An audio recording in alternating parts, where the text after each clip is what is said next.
Good afternoon, everyone. It is 1 o'clock, and it looks like we have a lot of folks already on today's training. I'm sure a couple more folks will trickle in within the next few minutes, but we're going to go ahead and get started because it is 1 o'clock. So thank you, everyone, for joining us for the 2022 Audit Rule Training. I know some of you were able to log in without adding your credentials. That's okay. What's going to happen to ensure you get your CPE credit is at the end of the training, we will send you an evaluation form. Fill out that form, make sure you include your email and your first name and last name, and that is how we will track you for your CPE credits. And so we will continue. There will also be questions during the training. So again, thank you so much. I want to begin first by thanking the New Mexico Society of CPAs for hosting this webinar for the Office of the State Auditor. Once again, this is our third consecutive year of offering the audit rule training virtually. And this is an amazing collaboration that we have with the Society to provide it to all attendees free of charge. Of course, you will earn up to 3 CPE credits for attending this training. Again, pop-ups will appear periodically for you to check in, and you'll just need to answer the question in the pop-up to earn your CPE credit. At the end of the training, you'll receive an evaluation via email. It'll be sent to the email address you used to register for the training today. So if you have any issues with receiving that evaluation, don't worry. We will send it to you before the end of the training, toward the end. So just keep an eye on your email. It may pop into your junk email or your spam. If you have any other firewall protections at your agency and you don't receive that evaluation, check with your IT directors and see if it might have gotten caught in that firewall and see if they can release it for you. If you still have issues with that, please feel free to send me an email and we will help you get taken care of, okay? So our presenters will do our best to monitor the chat and the Q&A sections as we're presenting, just in an effort to answer your questions in real time. However, of course, we are not superheroes as much as I wish we had superpowers to be able to do everything all at once. We can't, so we have gotten some help to monitor the chat and the Q&A. And so Jesse Gallegos and Elena Tessero from the Office of the State Auditor will be monitoring the chat and the Q&A as well. So feel free to ask any questions you may have, and we'll do our best to ensure all of your questions are answered timely. This training will be recorded and it will be uploaded to the OSA website and to the OSA YouTube page in about a week or so. So if you miss anything and you want to refer back to the presentation for any reason in the future, you'll have that option. You should have already received a copy of the PowerPoint deck. But if you haven't, we will certainly provide that material to you as well. But again, like I said, it might take about a week or two for us to upload that video. So just be a little patient with us. And then lastly, we just want you to have fun. We really try our best to ensure that you get the most relevant information that you can use in the performance of your duties. And so we like to keep it as fresh as we can. If you have questions or ideas for any other training topics, just let us know in the evaluation form. We're also happy to work with you and your agencies or any other organizations to offer trainings that might be more relevant for your specific areas. So if you would like to request a training, please let us know in the evaluation form and we consider adding them to our outreach. But that's it for now. I'm going to defer to the rest of the team to ask if I missed anything. Feel free to post questions, like I said, in the chat or in the Q&A. But other than that, let's go ahead and get started. I'd first like to introduce, it really is my honor to introduce our great state auditor, Brian Colon, to kick us off today. Thank you, State Auditor. The floor is yours. Well, that's very generous of you. Thank you for the great introduction. Thanks to everybody for joining us today. We got over a few hundred folks here. And my name is Brian Colon. It's a privilege to be the 28th State Auditor of New Mexico in my 4th year and rounding it out. And I appreciate each and every one of you signing up. I want to say a quick thank you or extend an additional gratitude note to the New Mexico Society of CPAs. We could not do this without them, literally. And we're grateful for their team stepping up as they always have, at least during my term as state auditor, and I'm sure in prior terms. Now, speaking of prior terms, I want to say a special thank you to Sanjay Bhakta. I know Mayor Keller joined us for the last training, and I know that former Deputy State Auditor Bhakta is here, and I appreciate him very much for many, many reasons. I will get to one of those specifically here in a second. As you see the slide up there, Sanjay was kind enough to send me these photographs, and I want to talk a little bit about the late John Earnshaw, who passed recently. But I also want to start out with a couple of quick items. Number one, we continue, and we've got some folks from the north here and some folks that coming in from Lincoln County. But look, we want everybody to know that we are doing everything we can to support our communities that are dealing with the fires around New Mexico, particularly the two in the north right now, Mora County and that area up there. I was up in Pecos this last weekend visiting with families, and we are here to support. We continue to gather resources and redistribute them to communities in New Mexico in need. So if I can be helpful to you in any way in that regard, if you're here representing or from those communities, please don't hesitate to contact me.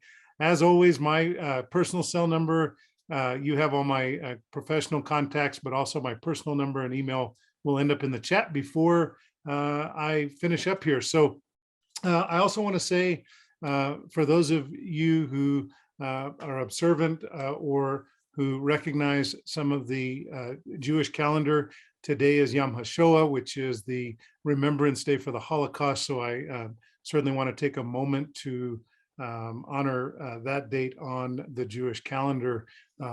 It's certainly my heritage background, having grown up here in Albuquerque at B'nai Israel, going to Hebrew school there as a child.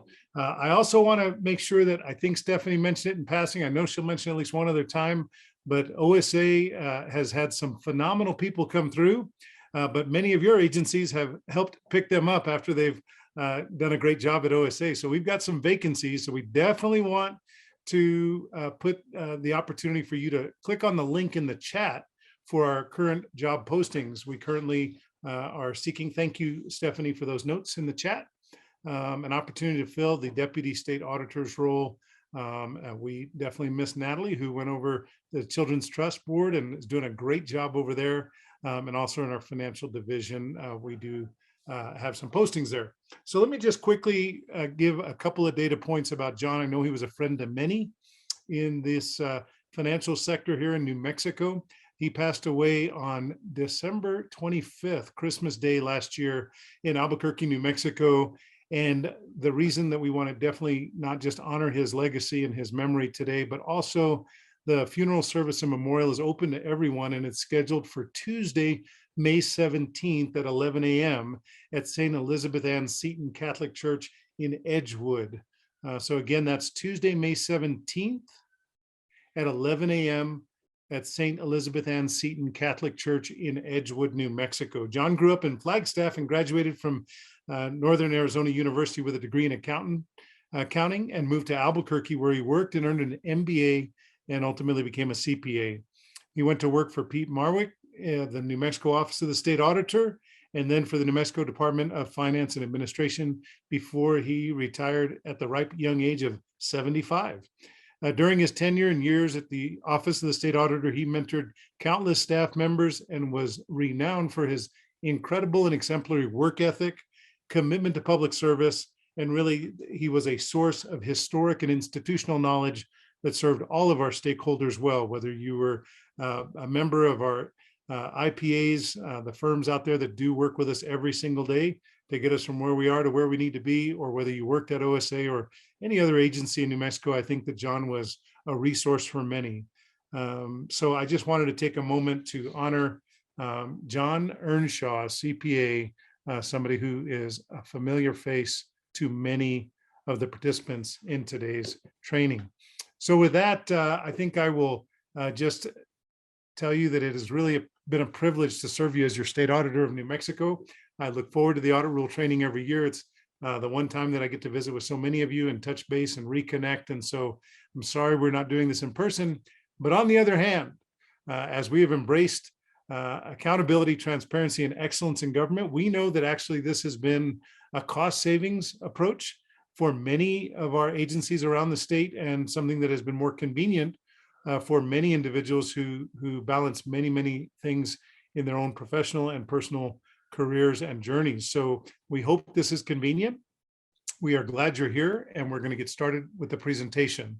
And I want to quickly go over some of the things that we've done over the last few years as a recap. So on the next slide, you know that we embraced 3 pillars when we took the opportunity to serve New Mexico. So on that next slide, we have our 3 pillars of the OSA: accountability, transparency, and excellence in government. And they have really defined our term and service here in New Mexico. Our first year, this is where we took office, and I just want to take an opportunity to say it was an honor on January 1st, 2019. It will always be a high point in my personal and professional career to have been able to serve with so many phenomenal stakeholders and leaders in this sector.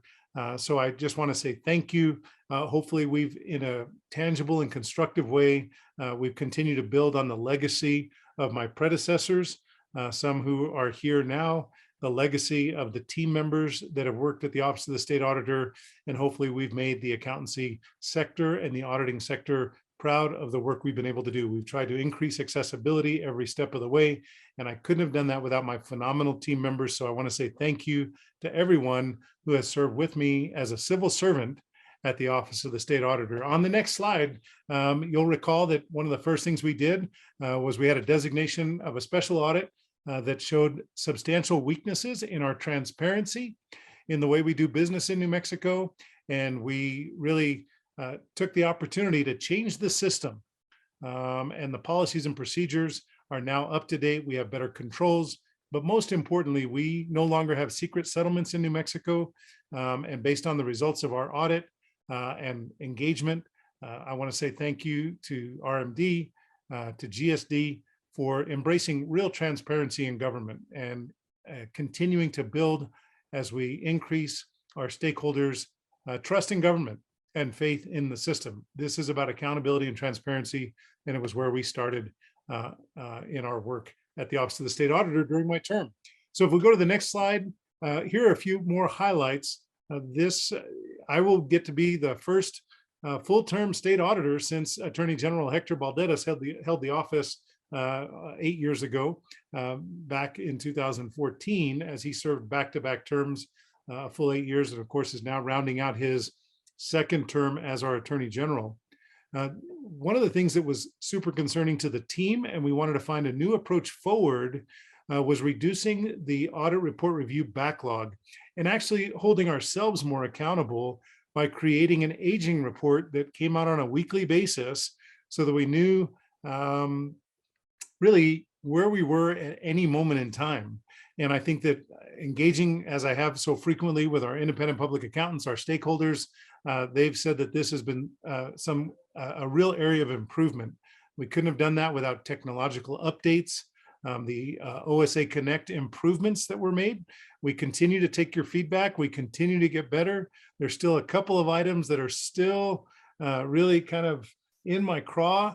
And I guarantee you we're going to get them fixed before we finish up my term as your state auditor. So hopefully we've got a more streamlined approach, and we've advanced the overall productivity for report submission and importantly, our review of your reports that we conduct.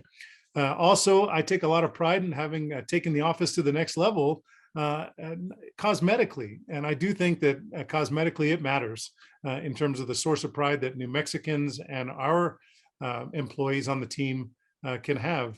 And if you take a slide to the next one, we'll show you that we were the only constitutional office in the state of New Mexico that didn't have a seal and a flagpole.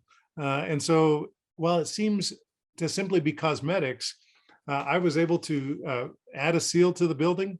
We added a flagpole, not at the expense of taxpayers, which I was very proud of, but there were revenue neutral enhancements to our office, but it was also a great way to kick off that first year at OSA by bringing together a lot of you who came out for that dedication. It was a beautiful day. Lieutenant Governor Morales spoke, inspired the crowd in a very spectacular way, talking about the importance of our civil servants who work every day without celebration. And any chance we get to lift you up, to lift up our IPAs who do the work they do, not because of the bottom line, but because they're passionate about serving New Mexicans and protecting our resources and making sure that there is not waste, fraud, and abuse. And if there is, that we correct those errors as soon as we possibly can. So with that, I want to say thanks to everybody who engaged in that. We had Albuquerque Public Schools Wildcat Squadron join us that day for the presentations of the colors. We had the singing of the national anthem, and it was just a spectacular day in our term. As we went into our second year, we said we were going to be a more friendly, family-friendly agency and engaged stakeholder in our community. So on the next slide, we have our family-friendly business award that we've gotten. We got that again this year. And I think that's been a great improvement, making sure that we're intentional about providing a workplace and a workspace where families can feel welcome and our employees and team members know that they're supported. Now, throughout this engagement today, you're going to be asked if you're here. So your first polling question for your credits should be on your screen. Make sure you click on that polling question and confirm that you are here. So if you've stepped away, step back and hit that polling question. We won't be able to repost that. If you missed it, make sure you don't miss another one so that we can get you your credits and get those accounted for. So family-centered policies were the cornerstone of our administration, and we couldn't have done that without team members leaning in with me. So if we can scroll to the next slide, and the slide right after that with some substance here. So in year two, here's a couple more highlights for us. In 2020, it was the first year that we collected data in the GAO, the Government Accountability Office. Thank you, Stephanie Warner-Tejas, to see how the efforts in our work, we actually quantified the findings and we could see statewide operational improvement opportunities. And we did more outreach, we had more referrals to our office, and those data points helped us more clearly identify opportunities and areas for improvement. We conducted trainings and outreach around the state. I think before the pandemic, I think we did 16 engagements around the state where we took the office of the auditor and took it on the road. Whether it was me setting up in Roswell or in Hobbs, Las Cruces, Silver City. We took it up north to Las Vegas, where we allowed the public to engage with us in a very comfortable way. As a result of all that, there was absolutely an uptick in the number of complaints that were filed with our office. I want to say thank you to Director Beck, who you'll also hear from today, as we triage those coming in. We've got a more effective triage system that allocates priority based on risk and community concern. But I just want to say I'm grateful for all these tools and the education that my team helped deploy to engage even more New Mexicans in the work to protect taxpayers and our resources.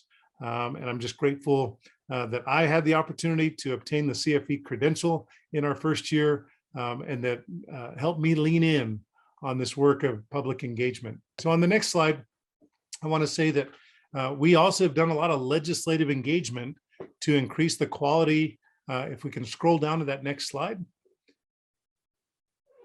Sorry, Brian, I'm trying to do that, and there we go. Sorry. There we go. Thank you, no problem. Senate Bill 64 was a big deal. This was a bipartisan effort in both chambers to address the confidentiality statutes that really strengthen transparency. I spoke earlier about no more secret settlements. This was not just a result of the internal administrative process that was embraced by GSD and RMD, but it was also now legislative, and that we are more transparent in our approach. Had we not conducted that first special audit, the issues might not have been uncovered and the bill might have struggled. In fact, I'm convinced it did struggle the year before. But once we were able to do the work we did on the special engagement, we got it passed, and Governor Lujan Grisham was a champion for its passage, and then ultimately, and of course, signed that bill. So we want to say thank you to all the folks who stood with us for transparency in government. Let's go to the next slide. because it wasn't long after that that we found ourselves in unprecedented times. And so we had to pivot like all of you did, whether you were independent public accountants or whether you were folks that were agency leaders, controllers, the finance divisions of all of our agencies, municipalities, and governmental entities, our quasi-governmental entities. Everybody had to pivot. And so what we did was we said, how are we going to be able to best serve those who are already in a tightened resource situation and in uncharted waters? We'd not had to deal with a situation like this ever. And so we had a strong commitment to increasing our digital accessibility, our ability to adjust our approach, whether it was the way we accepted reports. And as many of you know that are in charge of submitting your audits, we adjusted in terms of bringing the audits or delivering our audits in hard copy. We adjusted the rules so that we could comply with our rules while still making it safe for you and safe for our team members. So I want to say thanks to all the stakeholders who in difficult times really did pivot in a way that in most cases, I'm very proud to say that it was an uninterruption of services. We continued to keep people on track. You did your work. We were able to be responsive. And that's only because we continued to collaborate. We listened.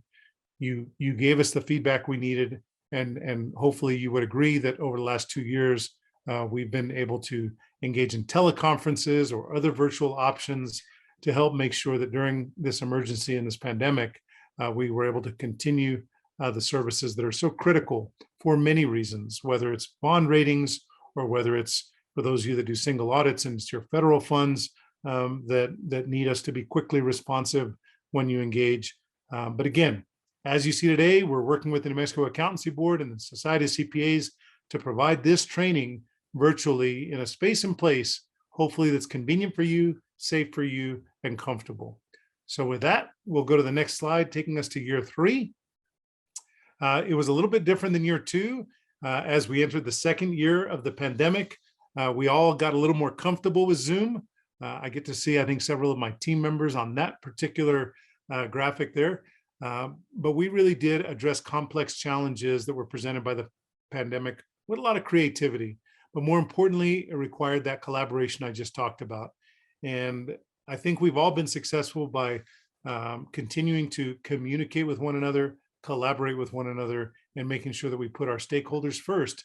And the most important stakeholders are the 2.1 million New Mexicans that rely upon us to have their back so they can focus on their families and the things in their personal careers that are important to them, knowing that we are the watchdogs, we are the oversight, and that we do have their back. So thank you for allowing us to do that work in a way that I think did serve New Mexicans well.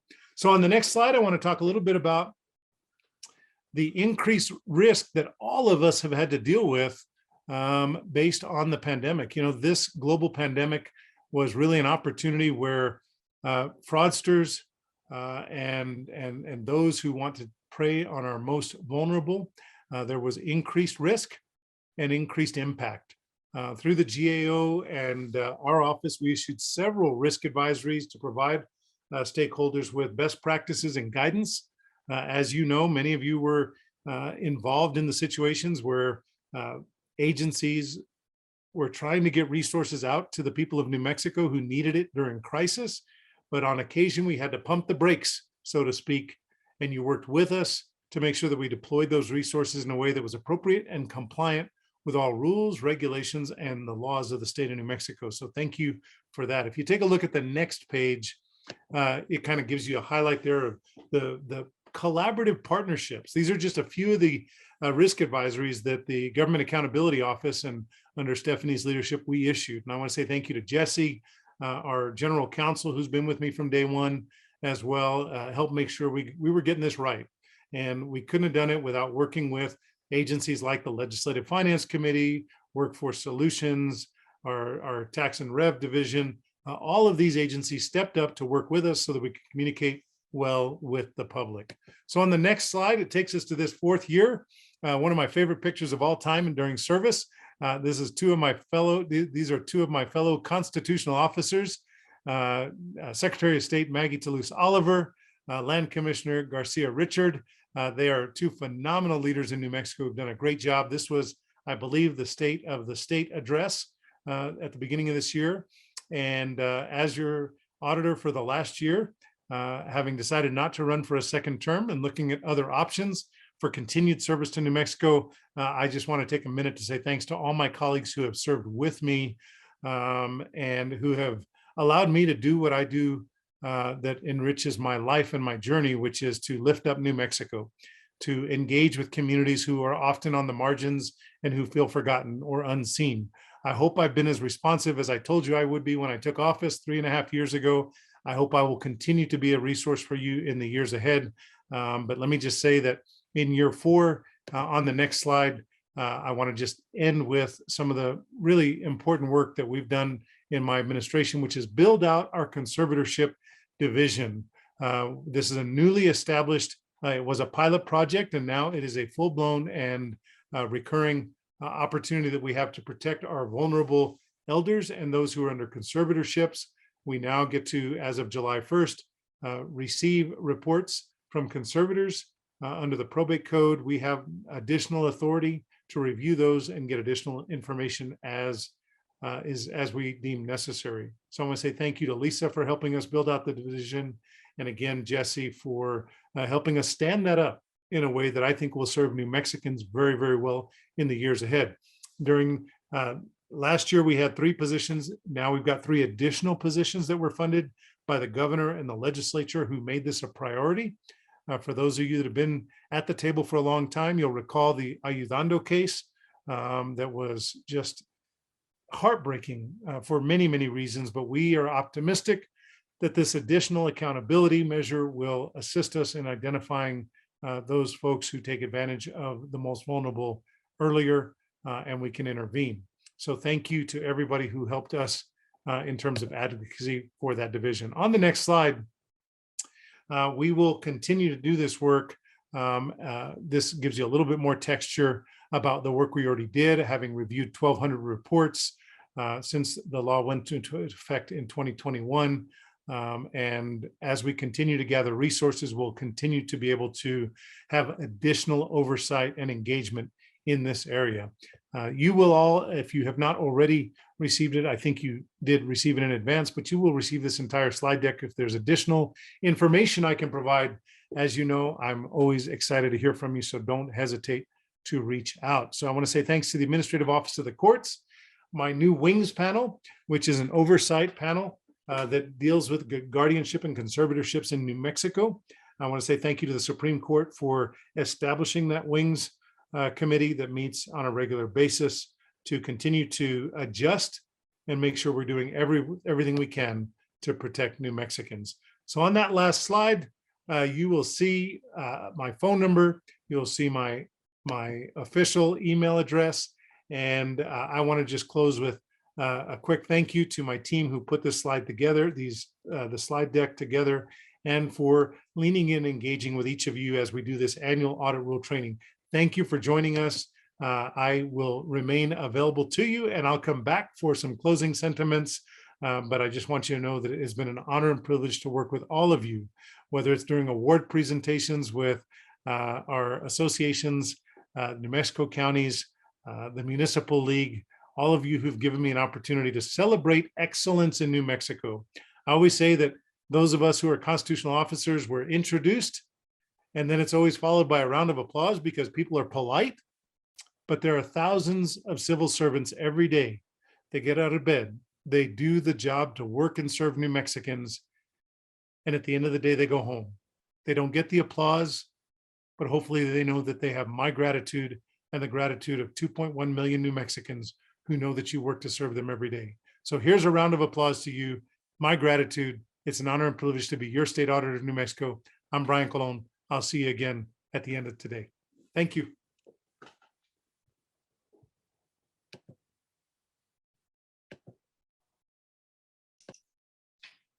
If you're muted. Thank you for that presentation, Auditor Colon. It was a great warm up for this audit rule training and really appreciate it. Got everybody really jazzed up, and I can move into the very exciting audit rule updates for 2022. My name is Lisa Kerr, and I'm the Director of Compliance and Quality Control at the Office of the State Auditor, and I am proud to be part of this process. Next slide, please. So every year, our office updates the audit rule, and in consideration of that, we do really appreciate getting stakeholder input, and we consider all comments that are sent to us while we're making the revisions. In addition to that, we had a public comment period for input that began on January 25th and was open to February 28th. Our public hearing took place on that day, on February 28th at 1 o'clock p.m. And from that, after that, we published the audit rule. It was effective on May 22nd, 2022. The audit rule was published both to our website and to the Sunshine portal. And the outcome is final changes that we will be discussing today. Next slide, please. So modifications to fraud, waste, and abuse definitions. In this, for this piece of the change, we moved the definitions for fraud, waste, and abuse from section 2.2.2.16 or 15 to 2.2.2.7 NMAC. The reason we moved these definitions is that we felt that the fraud, waste, and abuse really had an impact on all portions of the audit rule. So we felt it was more appropriate to have them moved to the front of the audit rule. In addition, we also more closely align those definitions with generally accepted government auditing standards. Next slide, please. Modifications to the procurement and audit process. Firm mobility. So what changed? Subsection 2.2.2.8 C2 NMAC was updated to include, if applicable, regarding audit firms. And subsection 2.2.2.14 B6 was deleted. And what's in discussing this change, our thoughts were that 61-28B-13 does allow firm mobility. So it was our intention to get us in closer alignment with that statute. Next slide, please. Modifications to the procurement and audit process continued. Subsection 2.2.2.8 F7. This subsection was updated for clarity. The agency is responsible for, I can't see the slide. Okay, there we go. For getting the signed contract to any oversight agency applicable, as applicable, and it is the IPA's responsibility to maintain independence. Next slide, please. 2.2.2.8 F7 NMAC and 2.2.2.8 H and 2.2.2.8 N1 NMAC. These subsections were all modified to clarify that all contracts amendments must be uploaded into OSA Connect. As a reminder, the agency is responsible for uploading fully executed audit contracts and amendments into OSA Connect. Only templates generated through OSA Connect shall be accepted. Why is this important? This will assist the OSA in being more efficient and more effective. Next slide, please. 2.2.2.8 F8D NMAC. The due dates for unsigned contract submission for the councils of government, district courts, district attorneys changed from July 1st to June 1st. And just a key reminder, agencies are encouraged to submit the unsigned audit contract prior to the due date listed. Next slide, please. Modifications to the procurement and audit process continued. 2.2.2.8 F8C and D NMAC. What changed? The OSA added clarity to C was modified to add with the June 30th fiscal year end. And 2.2.8 FG was modified to include local public bodies that do not qualify for the tiered system.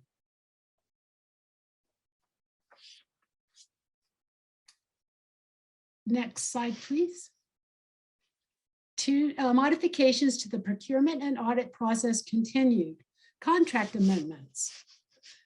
Subsection modified 2.2.2.8 and 3 NMAC.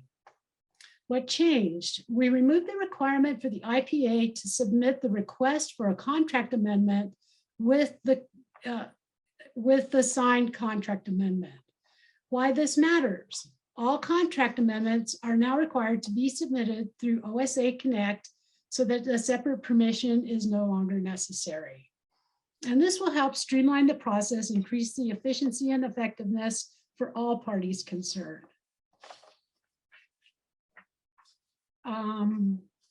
Next slide, please. Modifications to the procurement and audit process continued. Audit contract, other section. Subsection modified was 2.2.2.8 H4 NMAC. The other section of the audit contract should be related to the scope of work and not included in the other sections of the contract. A key reminder is that such costs shall be fully addressed and sufficiently describe the required audit-related work in the other provisions section of the contract. This subsection now reads, in the other section of the contract, additional services shall be related to the scope of work, but not included in previous categories in the compensation section. Such costs shall be fully detailed and sufficiently describe the required audit-related work in the other provisions section of the contract. Next slide, please. Modifications to the procurement and audit process continue. Report due dates. Subsections modified. 2.2.2.9 A1D NMAC. This subsection was revised to add the State Land Office and the New Mexico Corrections Department to the list of entities with the due date of November 15th. And this was done to provide time for the larger, more complex agencies to prepare their reports. Next slide, please. Modifications to procurement and audit process report due dates continued. Subsection modified 2.2.2.9 A1 M NMAC. What changed? This subsection was added to accommodate agencies that require a report to be released by a specific date for a board meeting, of federal reporting, etc. If an agency requires its report to be released by an earlier date, the report is due the earlier of its due date or 1 month prior to the requested release date. And this modification was intended to allow agencies flexibility if it's needed. And just a key reminder, IPAs and agencies are encouraged to perform interim work as necessary and appropriate to meet the due dates. Next slide, please. Modification to general criteria. Subsection modified 2.2.2.10 H1 NMAC. What changed? This subsection was revised regarding required responses to referrals from IPAs to add a requirement to send such responses separately from any draft report and addressed to the attention of OSA Special Investigations Division by email to sidreferrals@osa.state.nm.us. And this is important because emailing the required responses directly to the Special Investigations Division will increase efficiency and effectiveness for the OSA and also for whoever's submitting the referral. Next slide, please. Modifications to general criteria continued. 2.2. Subsection modified is 2.2.2.10 K4 Nmac. This subsection was removed as it referred to the Catalog of Federal Domestic Assistance, the CFDA. CFDA numbers are now referred to as assistant listing numbers. Next slide, please. Modifications to general criteria continued. Subsection modified 2.2.2.10 L2A Nmac. This paragraph was updated to refer the IPA to the most recent revision of the gas versus a particular site and to include the statement IPA shall consider including findings from special audits in annual audit reports. And we felt this was important because it may provide better transparency in the audit reports. Next slide, please. Modifications to general criteria continue. The subsection modified is 2.2.2.10 L5 Nmac. This subsection was updated regarding when approval of a professional services contract is required. A reminder, all professional services contracts involving fraud, waste, or abuse are required to be reported to the OSA. If the professional services contract involving fraud, waste, or abuse was not reported to the OSA, the IPA shall report a finding of noncompliance with subsection L of 2.2.2.8 Nmac. Next slide, please. Modifications to general criteria continue. Schedule of special deficiency and capital outlay appropriations. The subsection modified is 2.2.2.10 R2A Nmac. What changed here? This subsection was updated to include reversions in an SI schedule or in a note to the financial statements. This provides additional information regarding these appropriations. Next slide, please.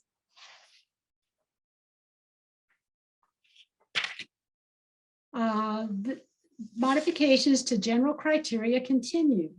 Report submission. Subsection modified 2.2.2.10 U Nmac. What changed? This subsection was modified to add the following statement. The disposition list shall include worn out, unusable, or obsolete items and may include trade-ins and lost, stolen, or destroyed items as applicable.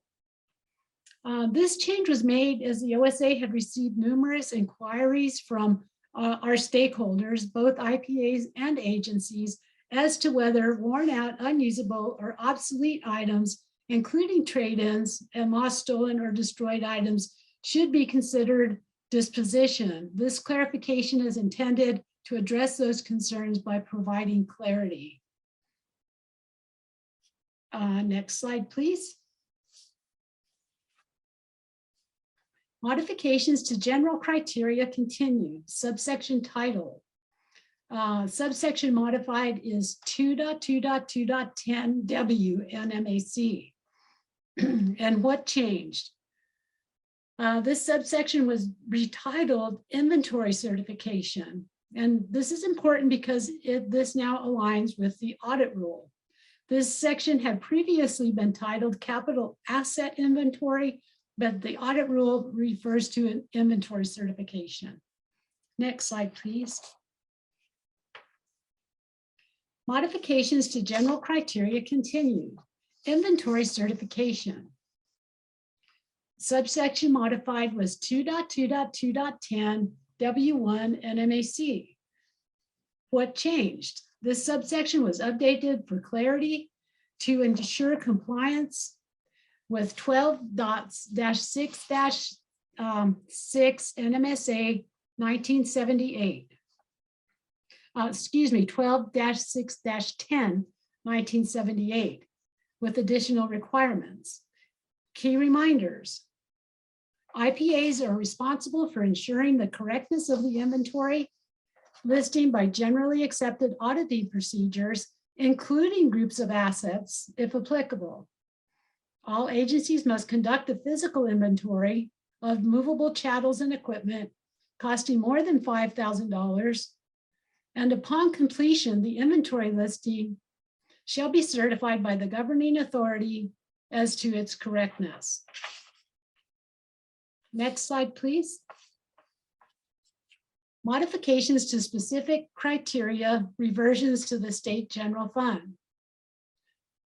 Subsection modified 2.2.2.12 A6A Nmac. This subsection was updated to add a clarifying statement. All reversions to the state general funds shall be identified in the financial statements or the notes to the financial statements. Next slide, please. Modifications to specific criteria continue. Subsection modified is 2.2.2.12 A13 Nmac. What changed? This subsection regarding specific criteria to be considered in planning and conducting government audits, accounting for special capital outlay appropriations financed by bond proceeds, was updated to remove paragraphs A and B. This is important because it removes some outdated references and avoids future outdated materials. Next slide, please. Modifications to specific criteria continued. Determination of component unit for housing authorities. Subsection 2.2.2.12 B2 Nmac. What changed? The subsection pertaining to audits of housing authorities was updated to remove the provisions requiring discrete presentation or an exemption and replace such provisions with the reference that the IPAs shall use GASB guidelines as found in relevant GASBs to determine the correct presentation of the component unit. There's just so much more literature out there at this point in time than there was when this requirement for an exemption came into play. And this update will now align the housing authorities requirements with 2.2.2.10 A1 Nmac. Next slide, please. Modifications to specific criteria continued. Electronic versus hard copy submission. Subsection 2.2.2.12 B5 A2 Nmac. What changed? The subparagraph was updated to require an electronic version of the FDS in the audit report instead of a hard copy. And as Auditor Cologne was referring to in his presentation, we had a big shift at the OSA, partly due to COVID. That certainly pushed us forward in requiring electronic forms of communication versus hard copy. And I think it's made everybody more efficient and effective, and certainly is appreciated from our team's perspective. Next slide, please. Modifications to versions of GAGAS. Subsection modified 2.2.2.16 K Nmac. What changed? The subsection was updated to refer the IPA to the current government auditing standards as opposed to a specific revision. And once again, this is just a further update to help keep us from having to update the audit rule simply for a revision change, and just referring the readers to the most current version of GAGAS. And this change gets this section in alignment with the rest of the audit rule as well. With that, thank you for your time. I really appreciate it. And at this time, I believe it's time for a short break. Stephanie? Thank you, Lisa. I appreciate the great updates to the audit rule this year. And thank you, everyone. Yes, we are going to take a short break. It is 1:50 right now. Please be back at 205. Thank you.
All right, welcome back, everyone. It is 2:05.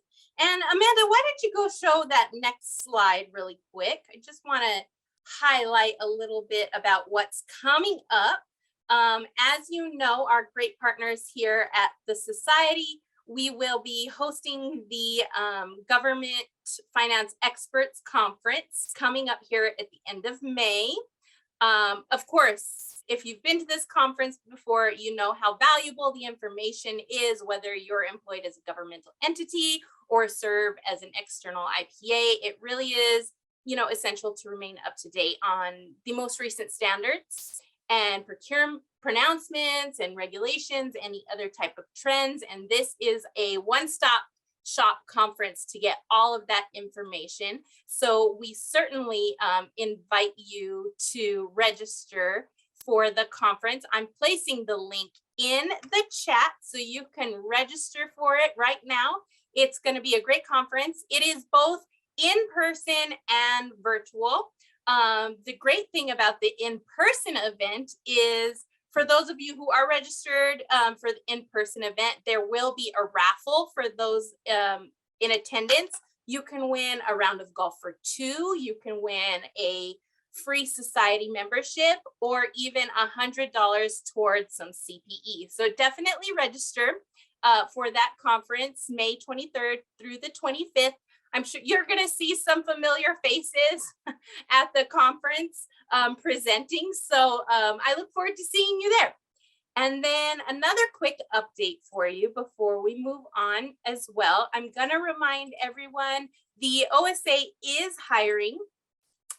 We are really excited to have some great opportunities for positions in this office. Of course, as you know, the team here at the OSA, we're always at the forefront of supporting our mission, right? Which is accountability, transparency, and excellence at the highest levels of state government. And so we really want you to work with us. And so we invite you to submit your applications to help us give taxpayers the respect they deserve, right? By fighting against this waste, fraud, and abuse. So please consider filling out an application, check out our great job opportunities, and come work with us. We would love to be partners with you and colleagues with you here at the office. So moving on, we are going to get started. Well, I'm going to get started on my presentation. Here we go, polling question for those of you who need your CPE credits. Go ahead and answer that question. But okay, let's get started now. So I'm going to talk a little bit about cybersecurity best practices. Currently, as you know, there really is no one size fits all approach for cybersecurity, or how your particular organization determines its cybersecurity priorities, which is kind of why this presentation is designed as a basic, really a foundational starting point to help develop really a cybersecurity mindset for that kind of risk awareness.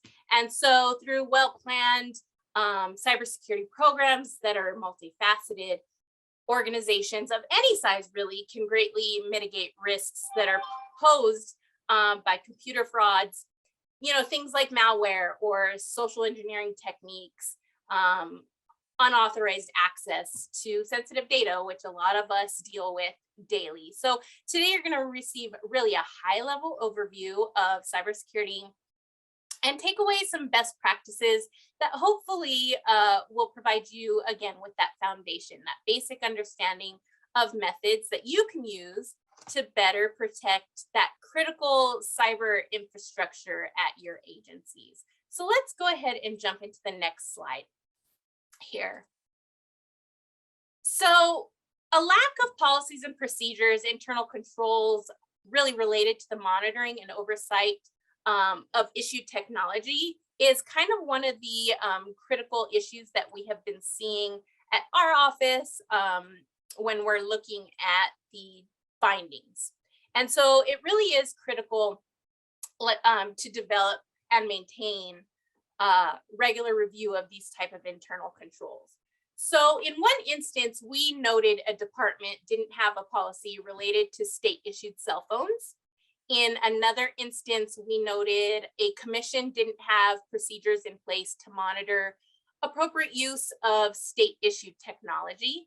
And then in another instance, we also noted an agency didn't have procedures in place to manage the reconciliation of records to really reflect the status of the computing devices that had been issued. And so we know, especially because of the pandemic, that organizational computing, it's required for operational needs. And this at a minimum is just laptops or other mobile smartphone devices. And as these computing needs evolve and as they grow, and particularly due to the pandemic and the COVID-19 restrictions that were in place, it required a lot of telework. And that's coupled with sort of this growing trend of maintaining telework or implementing hybrid work policies. So it's going to be critical to develop, maintain, and regularly review your mobile device management and those internal controls. So leaving mobile device inventory unmanaged can result in waste, fraud, and abuse, and assigning and monitoring the use of those devices really should be adequate enough to ensure that your team members have a business need and that inventory is properly monitored and serviced, and make sure that any fees that you get are accurate. So let's jump into the next slide here. Slide. Okay, so in order to determine what specific risks might impact organizations overall, the ACFE, which is the Association of Certified Fraud Examiners, conducted an occupational survey to assess this sort of new normal on what organizations should prepare for post-pandemic. And so according to that survey and that most recent report on that post-pandemic fraud landscape, they noted 71% of respondents expect the same level of fraud impacting their organizations to increase over the next 12 months. And of those respondents, more than 80% are anticipating growth specifically in the following two areas: cyber fraud and social engineering. And so cyber fraud, when we refer to that, we're talking about, business email compromises, hacking, ransomware, other types of malware. And when we refer to social engineering, we are talking about phishing, smishing, spoofing. There's also baiting and brandjacking. There's a lot of phishing references here. So if you like the outdoors, now's not the time for it in your computing processes, but it's nice enough outside. You can, I guess, go to Tingley Beach. I don't know. But other risks projected to see large increases include identity crime, right? We saw that a lot with identity theft, synthetic identity schemes, and other type of account takeovers. So all of these risks can be addressed really when organizations understand just a basic fundamental of cybersecurity, and work to kind of help and develop internal cybersecurity controls. So let's jump to the next slide and see what that looks like. So here on this slide, at a very high level, what do we mean when we're talking about cybersecurity versus information security? Well, cybersecurity is relational, and it has an enormous impact on modern society, especially since everything in our day-to-day activities really depend on some sort of information and communication technology that is going to be prone to a form of threat. So there's information assurance, which is focused on a strategy based on information protection and management and overall risk mitigation. And then there's information security, which is information that pertains to safeguarding of all kinds of information. So not just digital, but paper information as well. And that's focused on security tools and other tactics. So in the next slide, we can see here the organizational need for cybersecurity. From a personal perspective, we need cybersecurity because what? Because everyone has an online identity. Everyone has stored online information, including, medical information, financial information, and employment records. So when I say everyone has an online identity, even if you don't have one of those cute Bitmojis or one of those really nifty looking avatars, you still have an online identity because other organizations that carry your information, such as that medical, financial, or employment records, exist. And so computer devices such as desktop, laptops, other mobile devices, right, our cell phones here, they're always connected to the internet. And so these transactions are increasingly done online, which transfers sensitive data throughout the internet. And so this slide really illustrates several reasons why we need cybersecurity from an organizational perspective. And it's those specific practices, those specific tools that are designed for safeguarding computing assets and online information against various threats and threat actors. So let's go to the next slide. We'll talk here a little bit. This is called the Mccumber Cube, or the Cybersecurity Cube. It's named for a gentleman named John Mccumber. He created this model as a framework to establish and evaluate information security programs.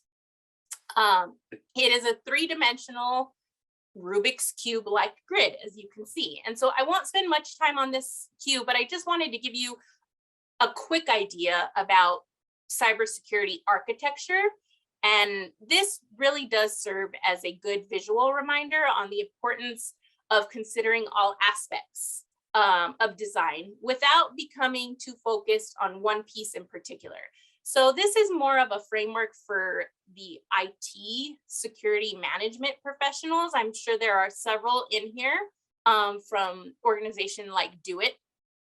Then those of us, with a responsibility toward risk management at kind of the user level, so auditors or just basic users, we're more of the yellow part there of the cube. And so that's really what we should focus on, is this sort of third dimension as a user. And again, it's also interrelational. And so there will be overlap between these dimensions. But for those of us here today, like I said, the cybersecurity safeguards are typically going to be focused toward this audience. So let's look at this specific plane. It's the countermeasures plane of this cube. It's going to be that yellow or orange section. So let's go to the next slide. And this is, as I mentioned, the security countermeasures kind of techniques. And so the technology piece here refers to software and hardware-based solutions that are really designed to protect information systems. So examples of this would be antivirus, other type of firewalls that exist. And then the part that you're probably going to be the most familiar with, everyone in this audience, is going to be policies and practices. So administrative controls, just such things like management directives that provide really a foundation for how information assurance is going to be implemented within sort of an organization. So that's going to be acceptable use policies, for example, or incident response procedures. This is also kind of referred just to the operations of the organization.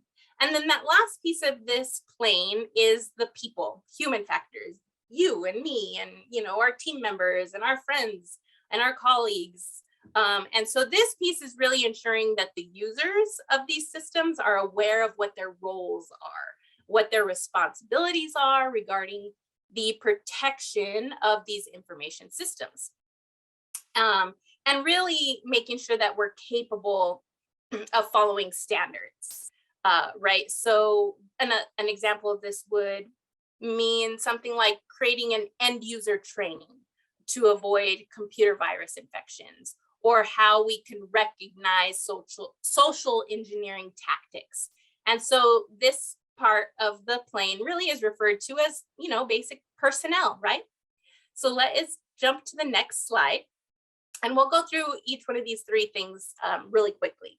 So technology refers to technical means designed to achieve your security goals. And so, for example, identification, authentication, and authorization. Those are the things that help us achieve integrity, confidentiality, and accountability. And so cryptography is one of the main security technologies that protects both integrity and confidentiality. But other examples of sort of technical countermeasures are biometrics. So if you're an iPhone user, your thumbprint on your iPhone maybe, or a digital signature if you use the Adobe products, other firewalls, other intrusion detective systems like antivirus protections. Those are going to be all technology-based countermeasures. So in the next slide, when we look at policies and practice, this is really operational, is what I mean here, from an organizational perspective. And so the aim of the operations countermeasures here include administrative activities that really aim to build and maintain a more secure environment. So where selected security countermeasures may be effectively implemented and managed, the operation countermeasures could include security strategy or other security policy procedures, governance things such as audit, compliance, business continuity plans, contingency planning, other types of physical security, right? Making sure your the room where your servers are is locked and only accessible by certain people. So those type of best practices. And so when we think about this at a high level, a description of this sort of technical environment, the legal environment, so those governing laws, the authority. Oh, there's a polling question. Are you still here? I hope you are. I would be very sad if you weren't. So make sure you answer that. So back to, where was I? Let's see. I think we were talking about governing. So who has the authority? Oh, I just bit my tongue. Oh my goodness. Sorry about that. If I start talking funny, it's because my tongue is starting to swell. So the authority of the policy and the basic philosophy really to be used when interpreting the policy. So the best way to do this is a risk analysis. So something that really identifies what your organizational assets are, and what sort of threats exist against those assets. And then even further, what are the costs associated with any sort of asset loss? And so guidelines for system administrators on how to manage those systems, definitions of what acceptable use is and who are acceptable users. And so those type of guidelines for reacting to site compromise. So how will you deal with the media? How will you deal with law enforcement? You know, how will you deal with organizations like the OSA? Sean is going to go in greater detail about this, but an example is if your organization did become a victim of, say, a ransomware attack, how are you going, what guidelines do you have to follow in reporting that to us if there's a monetary loss, right? We have the 1266 reports that Sean will go into in more detail during his presentation, but those are some things to think about when you're talking about your policies and your practice and these sort of security related procedures. These are going to be specific steps to follow based on computer security policy and specific procedures to address those topics of retrieving programs from networks, connecting to site systems, right? Using a VPN, for example, if you're at home or traveling, that type of authentication, configuration and monitoring. And so the last little piece of that plane are us, the users. And the biggest piece here that I really want to emphasize is education, training and awareness, exactly what we're doing now. Okay, so good job. You're already part of the cube. You're aware and you're becoming knowledgeable about this world and the dangers that sort of threaten this world. And so people-oriented countermeasures really address that sort of human factor on the security. So effectiveness of technical or operational security countermeasures could potentially be hindered. So what we spoke about earlier, those technology and the policies and procedures could be hindered if not supported by the involved individuals like you and I. And so in this sort of collaborative environment of today's organizations, people who must be security conscious not only include employees, but also business partners or service providers or other type of authorities who might handle information of the organization. So even folks, if you are an organization and you utilize, for example, many of us have been using Microsoft Teams lately. So not only are the users internally need to be aware of this information, but if you invite an external user to join a team, if you're collaborating on a project, right? So people-oriented security agents, security countermeasures. So education, awareness, training, certifications, a lot of really great certifications out there. ISACA is one of the great organizations that exist. And, you know, Lisa Kerr, one of our great team members, is a member of ISACA, a very long-standing board member, and I believe immediate past president too. So if you have questions about those type of certifications with ISACA, Lisa would be a great resource for you. And then of course, ethics, the culture of the organization and what your motivations are. So let's go on to the next slide.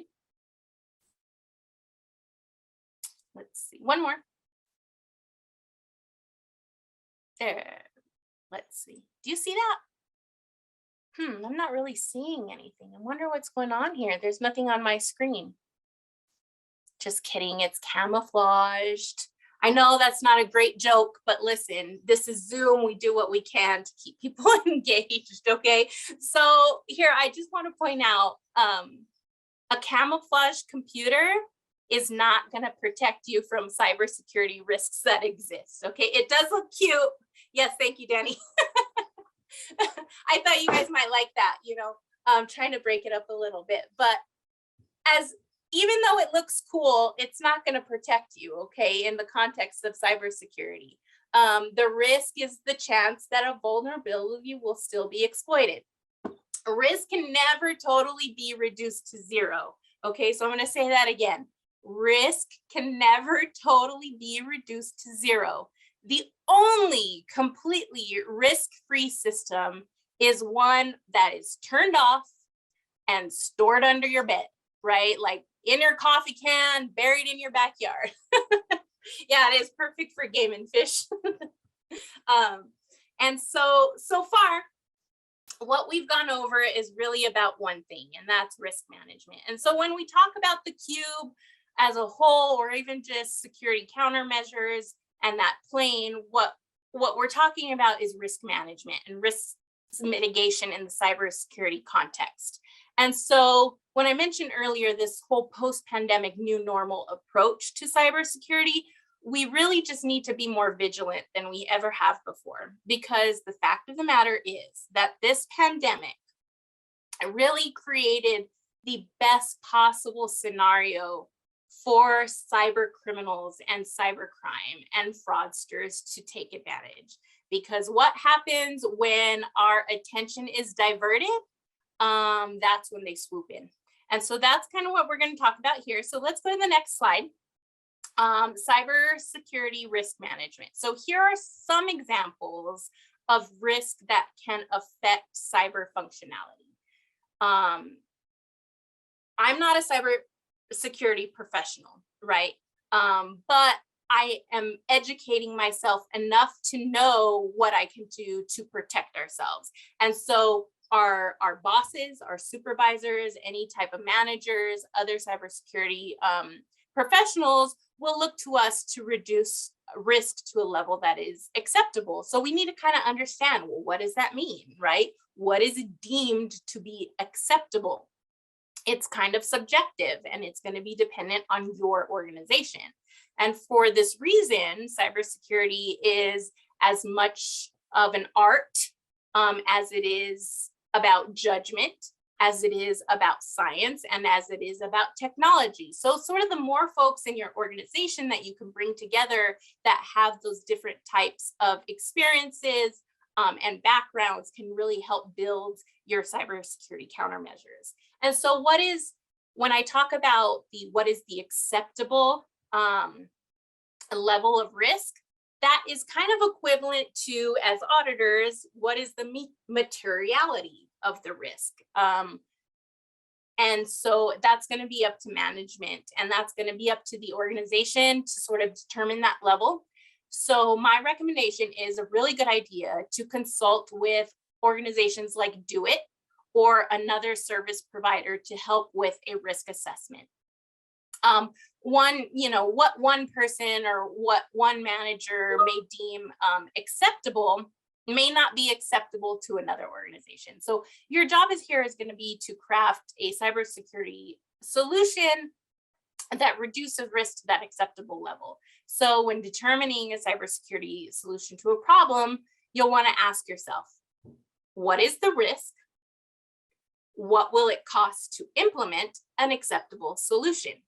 And from a business perspective or an organizational perspective, companies and governments are always wanting to spend as little as possible on cybersecurity, but really because it does cost money.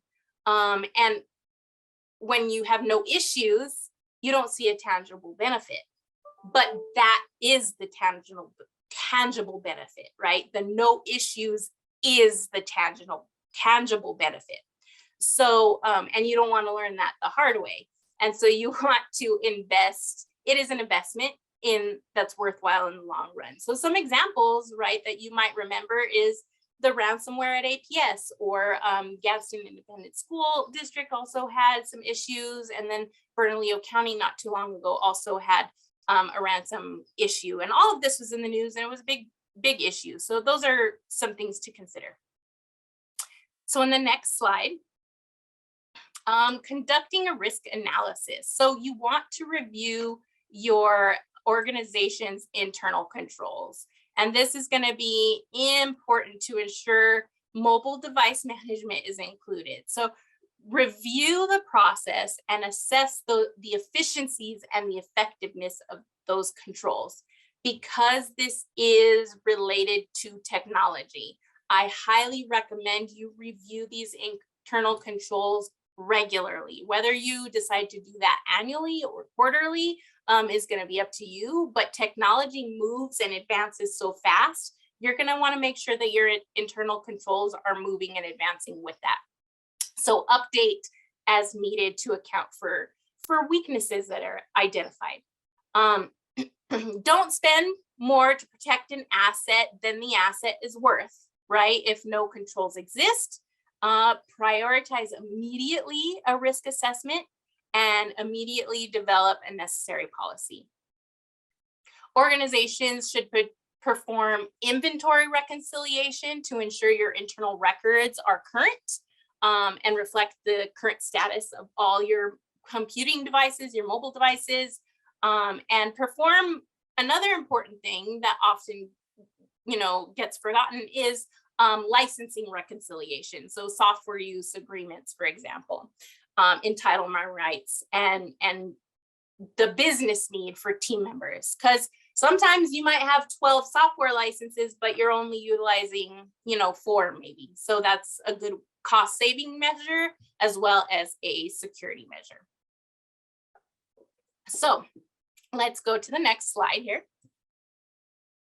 So when we talk about risk and control, which is what we're going to do over the next several slides, the big thing I am trying to get across here is when you're assessing risk, it's really best to avoid contaminating that process with questions that are assumed or questions that lead to answers. So ask about the drivers of risk. So pressures, leadership, targets, actions of third party, that kind of thing, use plausible scenarios and ask people to explore potential issues, and ask what people in your organization do, what they know, but don't lead them with what they should do or what they should know. Just ask them. So don't contaminate that risk analysis process by leading or assuming knowledge, right? So let's go on to some actual real examples here. So in the next slide, risk and control. We're gonna go over a few things here. So weak passwords can be guessable, or an attacker can use brute force. And when I say brute force, I don't mean like shaking your computer or your, what I mean is they're just going to type and type and type until they find something, right? If the length of the password is small. So try to use random strings with special characters.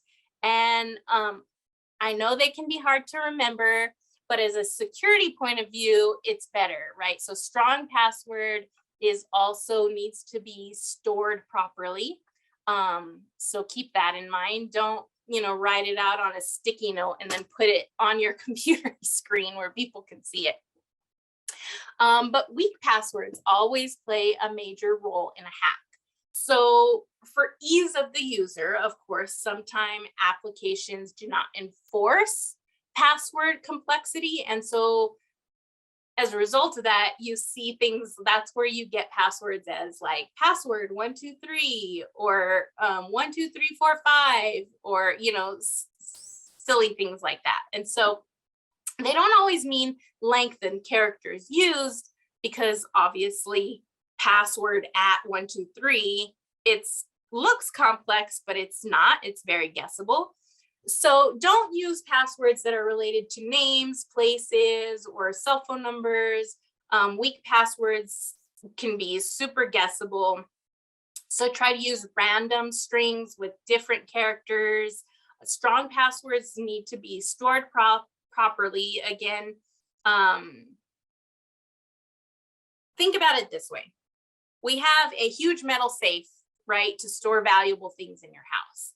You're not just going to put the key for that safe on top of it, right? So that's not going to provide security. So it's not just about the safe that you have, but also about the security of the key. And so those complex passwords are important. So just make sure that you're using,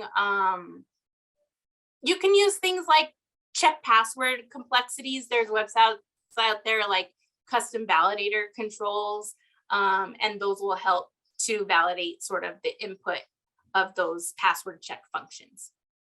And so the next slide here, this is uncontrolled traffic at a router, and that is really important. So it keeps out, what you want to do is keep out all unauthorized traffic and only let in those communications that are deemed safe. So obviously, firewalls ensure a safe connection when you're connecting to the internet. And they do come installed, on Macs, PCs, that kind of stuff. It's a security device, computer hardware or software, and it really can protect your network by filtering traffic. Probably several of you, came right face to face with your firewall just today or this week, trying to get access to this webinar.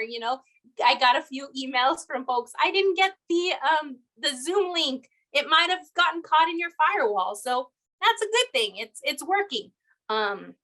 So that's important, but it doesn't, it blocks unwanted traffic, but it can also block malicious software from infecting your computer. And so there are different levels of protection. And so the key here is to determine how much protection you need. This is sort of the gatekeeper. So it's going to monitor attempts to gain access to your operating system. It's going to block unwanted traffic, kind of identify unrecognized user sources. It'll help with mitigating lost or compromised data. And so it's a key part of your security technology, especially when there's different types of firewalls working together. And so they do provide really this umbrella of protection, and they can keep your network safe, your computer safe, your data safe, and not just your work computer if you are working remotely, but your home computers. So think about if you don't have a firewall at home or you're not sure, talk to someone about that. But these are really great. And again, really important to talk to your IT directors about this when you're developing those internal controls. Reaching out to organizations like Do It for assistance as well. So let's go to the next slide. Unauthorized access to web-enabled devices. So this we're talking about is getting a VPN. So a VPN is a virtual private network, and it extends your private network across public networks, and it really enables users to use and receive data from internal private networks over public networks, and it really does protect you. So many of you might have these sort of VPNs. Forta client is one of them, where you have to click in and enter your username and your password before it'll let you access sort of shared data. And so the main purpose of a VPN is going to be to hide your online activity. And so these VPNs are often used to guard against hackers or other type of snooper fraudsters that linger out there on public networks. And so they're going to be really useful for hiding your IP addresses and browsing and browsing activity on public Wi-Fi networks, even your at-home Wi-Fi network. So here you are. VPN is helping you to close that open door that cyber attackers will use brute force to sort of compromise your information. So let's go on to the next slide. Vulnerability, excuse me. Okay, I'm gonna ask a quick question. Just put in the chat your answer. Just say, yes, I do. I have in the last day, or no, I haven't, okay? How many of you have rebooted your computer in the last day? Yes, yes, yes. Shut down. Yes, yes. No, no, no, no, yes. Seeing a lot. Nope, nope. I'm seeing a lot of no's. It's giving me anxiety. I'm seeing a lot of yeses too, though, so it's helping me. It's calming. The yeses are like a nice chamomile, right? But the no's, there's like, I got the Java jitters. So here's the thing. You guys are going to reboot your computers every night. It really helps keep your computer running efficiently. It can help speed up your performance if you've been having issues. So if you're like working on your computer lately and you're like, oh my gosh, it's going so slow, restart your computer, right? Because it might just need to reboot. It's a combination of these things that flush out your RAM. They clean up those temporary files. It really just cleans up the computer cobwebs from forming, and helps also stop memory leaks.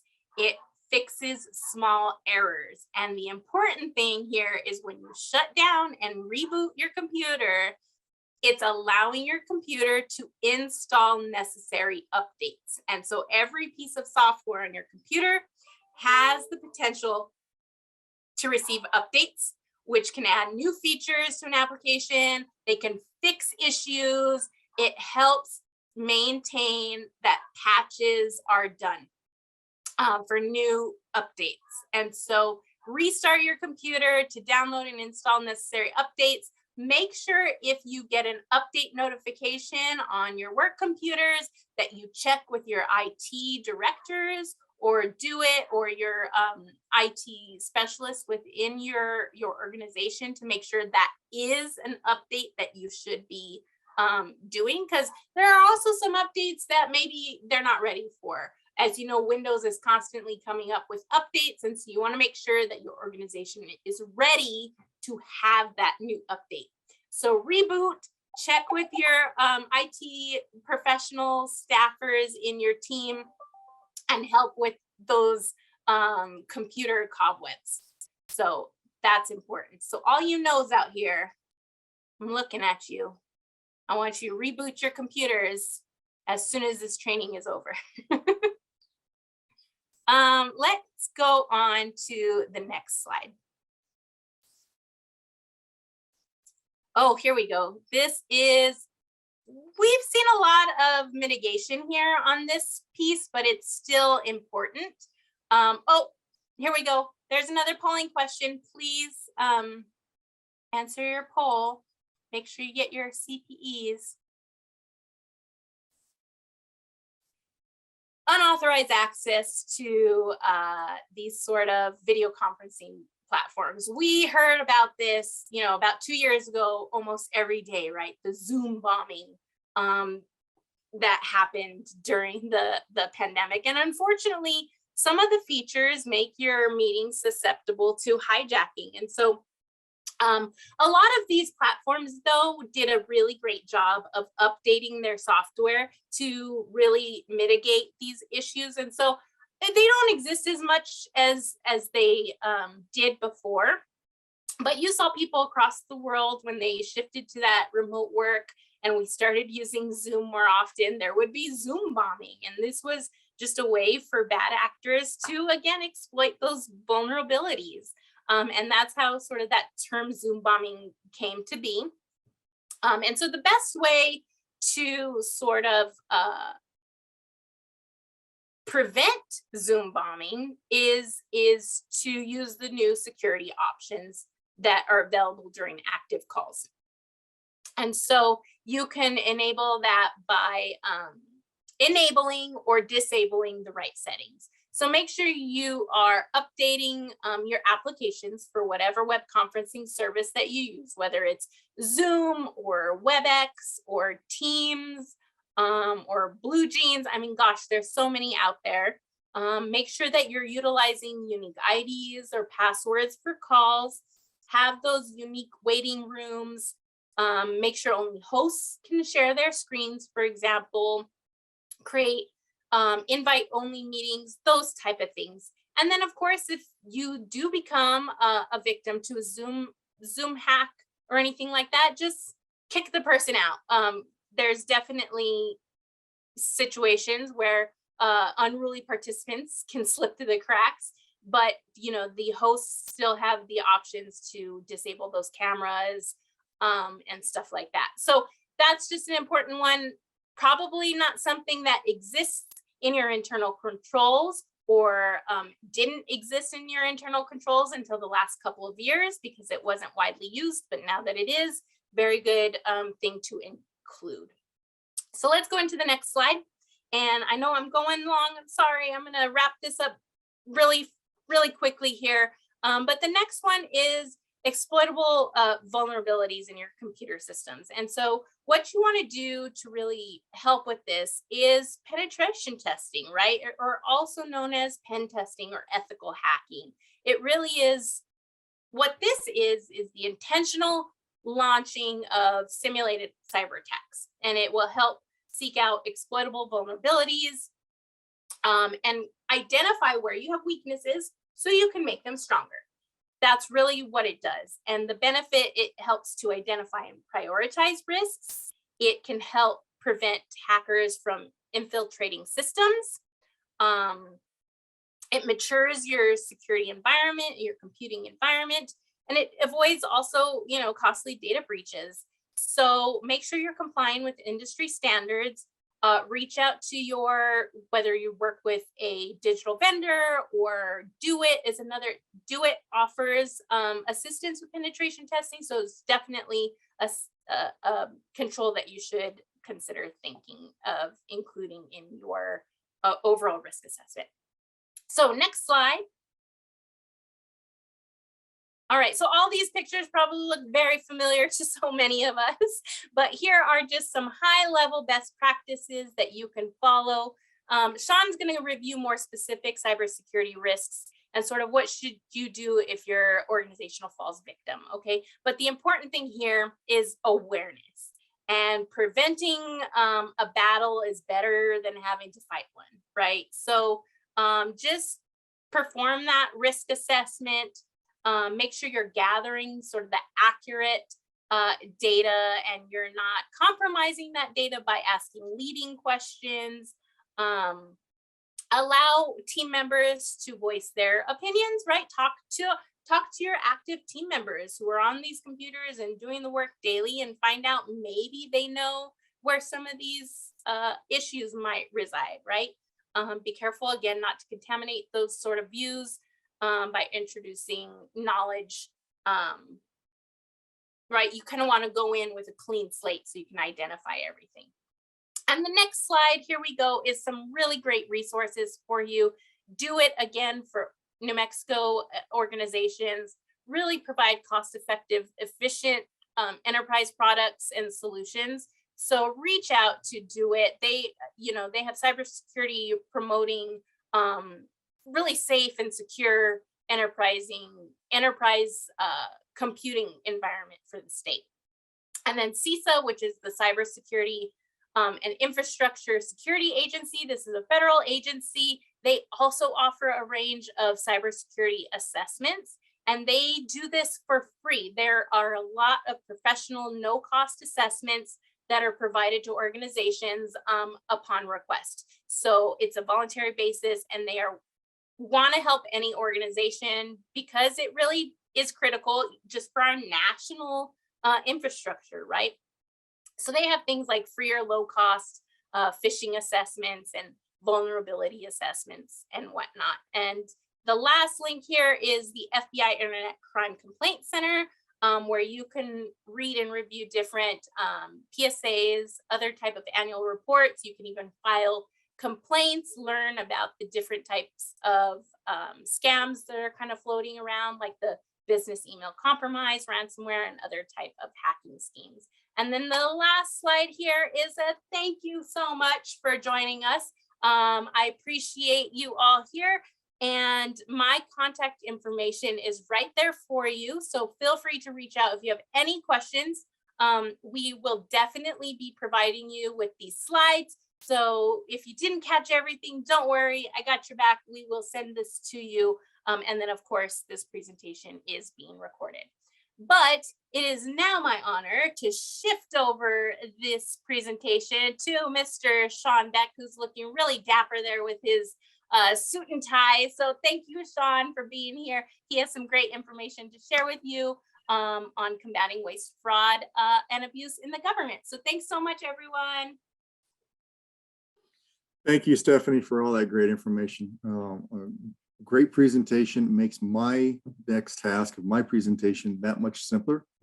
So good afternoon, everyone. Thank you for sticking around and waiting for the highlight of your day, the SID presentation. My name is Sean Beck. I'm the Director of Special Investigations here at the Office of the State Auditor. Now, many of you are familiar with SID through our referrals and special audit processes, which we're going to discuss a little bit further in my presentation. But for those of you who are new or not familiar with who we are, or have not yet had the opportunity to meet any of my members of my SID staff, here's a little bit about what we do. SID is staffed with certified fraud examiners, and we oversee the OSA's fraud hotline and handle hundreds of cases each year related to allegations of governmental fraud, waste, and abuse that are submitted by both agencies and citizens throughout the year. Additionally, SID conducts and oversees the special audits and examinations that are conducted by both our office and agencies throughout the state. We've only had a few new changes this year to the sections of the audit rule that relate to the SID's mission of combating fraud, waste, and abuse in government. I'm going to review the biggest changes as it applies to your interaction with the OSA Special Investigations a bit later during my presentation. Before I get into the rule changes, I want to cover several reoccurring threats, as Stephanie mentioned, which continue to affect agencies on both the state and local level. Our continued effort to work together cooperatively will lead to a reduction and hopefully eventually nullify the threat that these scams and breakdowns in internal controls pose to government agencies and entities here in New Mexico. Next slide, please.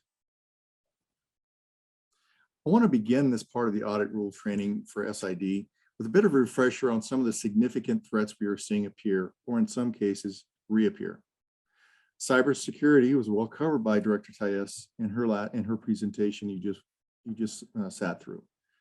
However, the seriousness of the ongoing threat bears repeating. One of those threats that seems to be on the increase is cyber fraud, including phishing and spoofing, and is primarily affecting employee payroll and vendor payments, as well as ransomware. The past year, the OSA has received numerous notices from government agencies and entities across the state of fraudsters seeking to redirect not only employee payroll direct deposit funds, but agency payments to vendors. The vast majority of these incidents involve emails being sent to an agency's HR, human resources, or finance departments for processing. While the number of the reported instances appears to be on the rise, the number of instances where the agency reports their internal controls caught and identified the fraudulent activity before any loss of public funds occurred is also on the increase. So we're making progress. Next slide, please. So we talk about terminology here. So what is spoofing? Spoofing refers to a form of identity theft where someone uses the identity of a real user. Email spoofing is where someone sends an email with a forged sender address that appears to have originated from a known source. Typically, the sender's name or email address and the body of the message are changed to mimic a legitimate source, such as your employer or your agency, another government employee, or another government agency, a bank or financial institution, or even your vendor's company. So what is phishing then? Now, I know all of us, since it's now past April 1st, we've all gone out and got our phishing licenses from Game and Fish. So we're now licensed to fish here in New Mexico.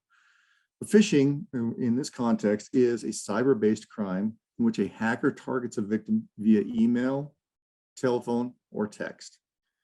The fraudster poses as a legitimate business and lures a victim into providing sensitive data. That's the important thing there. That data includes things such as passwords or bank account information. This is often accomplished by the email recipient clicking on a hyperlink embedded in the body of the email, or providing the confidential information requested as part of a response email. That information provided by the victim during that initial attack then can be used by the criminal to access your bank account, bank accounts, or other financial resources, resulting in a financial loss to you or your agency. Phishing attempts to collect confidential information are often sent by fraudsters using spoofed email addresses. They go hand in hand. Next slide, please. So here you can see some proactive and preventive measures that you can take to identify potential email scams, such as spoofing and phishing. It's important to note that once an electronic transfer of direct deposit funds is complete to a fraudulent bank account or financial institution's account, it can be difficult to get the funds back, ultimately causing a loss to yourself, your agency, or the entity from whom you work. A swift response is best to an identified fraud to reactivate the remedy for recovery as quickly as possible. Bottom line is, it is vitally important that your internal controls at your agencies include either a telephone call initiated by the finance department or by the human resources department, a video chat such as what we're doing here on Teams or Zoom, or GoToMeeting or one of the other video chat features with the employee or the vendor who has submitted this request to change their bank account information to you to verify the legitimacy of that change. It's critically important in this day and age where we are working remotely still. If you are in the office, walk down the hallway to that employee's office and meet with them in person, or call them to your office and verify it before you go through and making those changes. Next slide, please. The OSA has received numerous reports of potential criminal violations and suspected fraud associated with ransomware in the past year from government entities large and small throughout the state, and it's a costly risk. Not only can data be compromised, but in a few instances we know of, we've seen encumbrances incurred by the agencies affected that total well into the millions of dollars in recovery and repairs. Not all these additional covered costs are covered by insurance, if the agency happens to have it. A recent ransomware attack cost the affected government entity well over $2 million out of the general fund. They weren't banking on that. They weren't planning on that expense. The agency hopes that most of that cost will be covered by their insurance. However, even if it still is, they'll still be stuck with a $250,000 insurance deductible. Something for you to think about. How many government agencies do you think out there, or entities in New Mexico, do you think can actually absorb that kind of unexpected expense? A lot of these small agencies can't afford to handle or absorb that kind of cost. Next slide, please. Oh, there's a polling question. This threat also applies to your home environment. The OSA strongly advises public entities, business owners, and agencies to be aware of the potential risk associated with cybersecurity threats. Stephanie's presentation was all about that. However, some of these cybersecurity threats also include malware, in which the victim's data, your data, can be encrypted, and payment is demanded for the release or the decryption of the data. We've just talked about some of the recent ransomware occurrences here in the state. Bottom line is agencies need to have protocols in place for employees who telework from home using the employee's home internet service to access their agency's networks in our current remote environments. Next slide, please. Another threat that's seemingly on the rise is management override of controls. Management override of controls is the intervention by managers in the handling of financial information and making decisions contrary to internal control policy. As many of us know, managers may think they have the ability to operate outside of the internal controls, but we all know that this is not true. However, controls can be overridden, even when properly designed and operating. Personnel in accounting and finance usually will comply with the wishes of management in overriding these controls, either out of loyalty to that manager or simply out of fear. An example is if a trusted director asks the accounting staff to perform questionable actions, they will sometimes comply because they trust the decision of their leader. Alternatively, a bad manager can threaten the same accounting personnel with the loss of their jobs if they don't comply. Either way, management gets what it wants by overriding internal controls. Another recent threat we've seen in the past year involving override of management controls is persons in positions of trust, in positions of obtaining funding for programs that they then can direct to their own benefit. And in doing so, overriding the internal controls throughout the entire process. Sure, we've all heard about what's happened at the Albuquerque Public Schools. Prime example of funds which were allegedly diverted from appropriate uses and ended up for private use. Next slide, please. So when we talk about vendor fraud, you see here some of the more common schemes. We've recently seen here in government agencies here in New Mexico, losses suffered in the hundreds of thousands of dollars as a result of vendor fraud. So what exactly is vendor fraud? Well, to try and define what vendor fraud is actually an enormous task, since the definition is very broad and very all-encompassing. Well, it's a form of procurement fraud. It may be best to just list some of the more common schemes that we often see. Billing fraud happens to be the most common form of vendor fraud.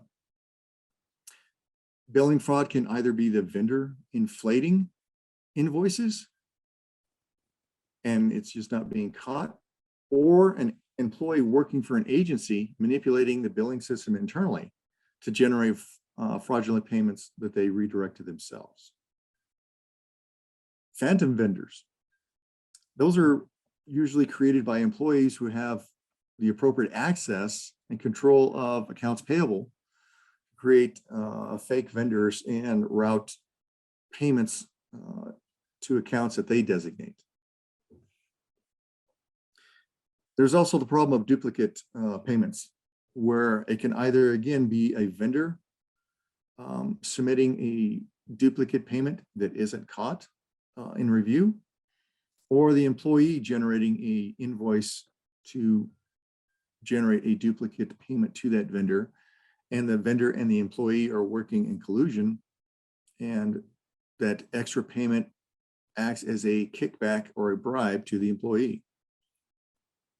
Speaking of bribery, this is a form of fraud that involves the employee, in one case, demanding personal payments from a vendor for an advantage in a procurement process, or it could be a vendor offering a bribe to an employee to gain an advantage in the procurement process.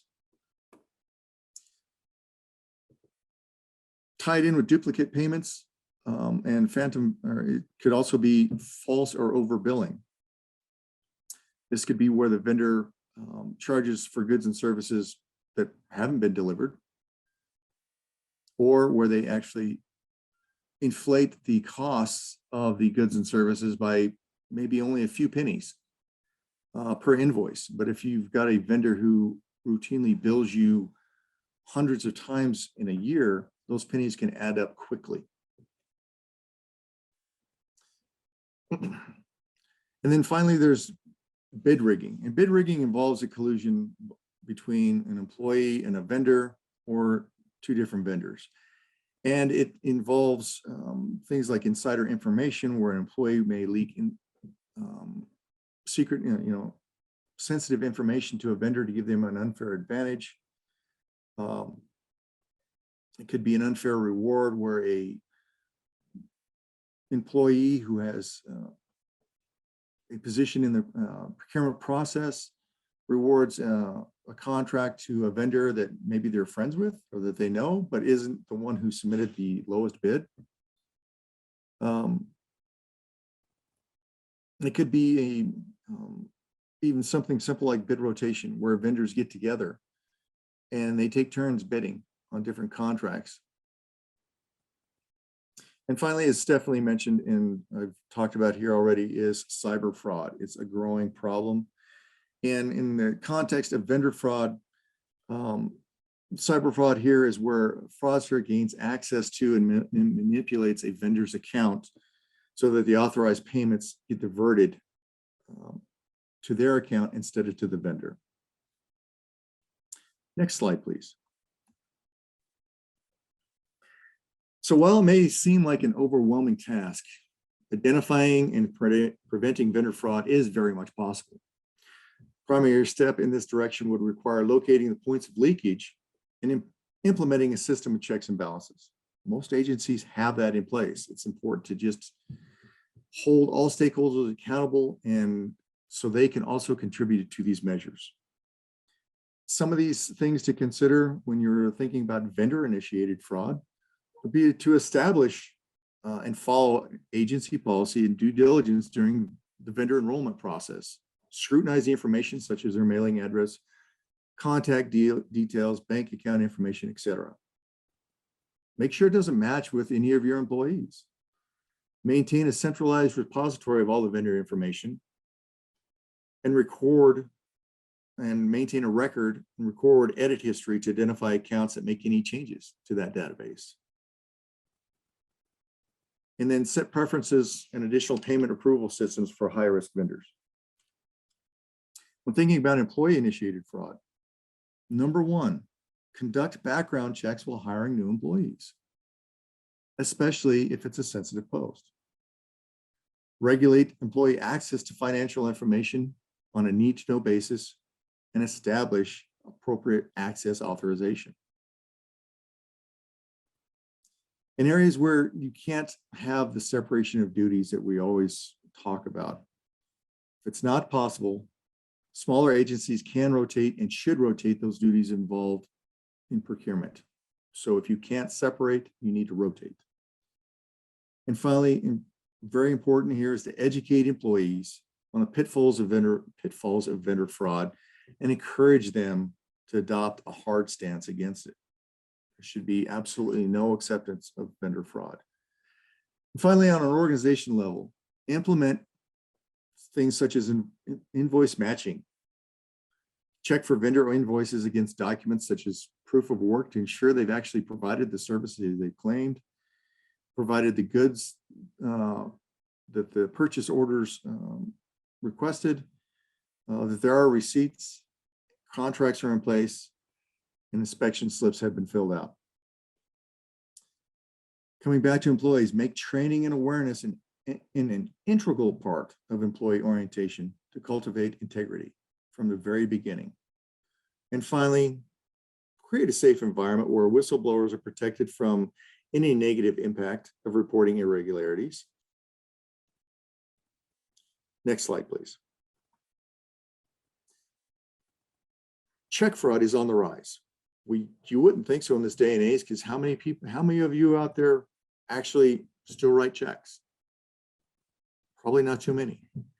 However, agencies still do issue checks.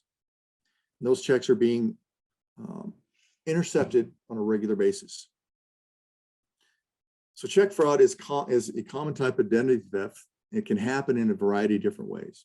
It includes checks being forged, checks being illegally printed, and thieves using chemicals to alter the checks, either the payee names or the amounts. A fake check can involve many different aspects that have been changed or falsified.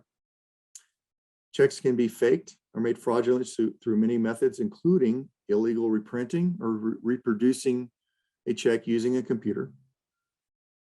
And we've seen checks, we received notification from agencies of checks that they did not write, the checks that were printed on check stock that were made to look identical to those agencies' checks. We've received issues and complaint notifications of altered checks, where checks were intercepted in the mail somewhere along the line before they arrived to the recipient. And those checks were altered. The payees' names were altered and the amounts were altered.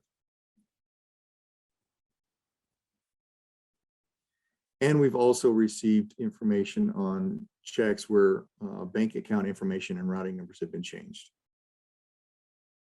We've been seeing an increase in this type of fraud. Now, many agencies use positive pay. And for those of you who don't know what positive pay is, it's an automated cash management service. It's used by most, if not all, financial institutions. And it's employed to deter check fraud. Banks use positive pay to match the checks an agency writes with those it presents for payment. Any check considered suspect is sent back to the issuer for examination. If you don't have positive pay implemented in your agencies, I strongly encourage you to consider it. The system acts as a form of insurance for a company against fraud, losses, and other liabilities to the bank. Next slide, please. ACH fraud, similar to check fraud, it's on the rise. It's becoming an increasingly popular way for criminals to siphon funds out of unsuspecting agencies' accounts. Simply put, criminals only need a checking account number and a bank routing number to effectively steal money via ACH fraud. The most common way this information is obtained, ironically, is through a phishing scam, as I talked about earlier. Many agencies have fallen victim to this when their bank account information, their account number, and their routing number has fallen into the wrong hands. Next slide, please.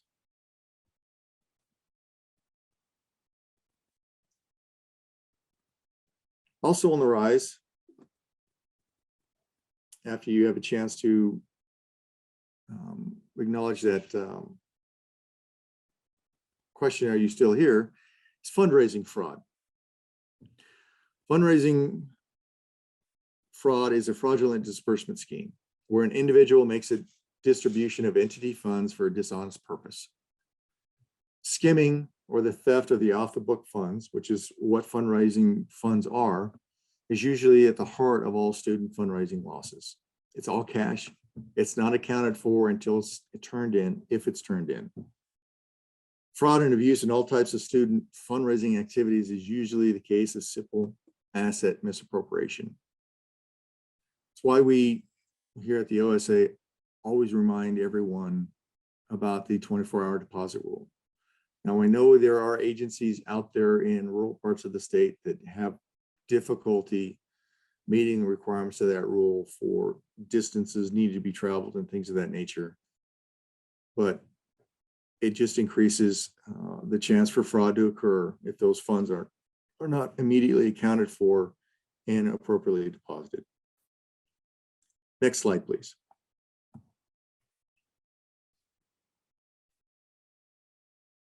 Talk about pandemic relief and employee compensation, something that was a big topic this past year. Many of you in this audience were the recipients of well-deserved employee compensation for your efforts during the pandemic. One of the things that came up is the use of state and local funds for pandemic relief, especially for employee compensation. Things to remember here is that if state funds are at issue, there are two constitutional provisions that need to be considered. Okay, they're here on the slide in front of you. And that after looking at these, because these considerations tend to get to the distinction between prospective and retrospective compensation, with prospective generally being permissible and retrospective generally being prohibited. Next slide, please. So a lot of the pandemic employee compensation was provided with federal funds. So when federal funds are at issue, then the use of those funds need to comply with the specific authority governing that particular federal fund. We've seen a number of federal funds that have come through and have been used since COVID started back in 2020.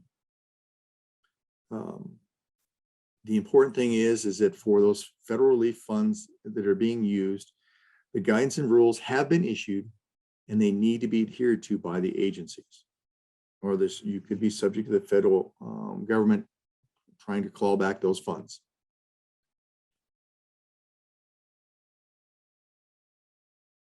Next slide, please.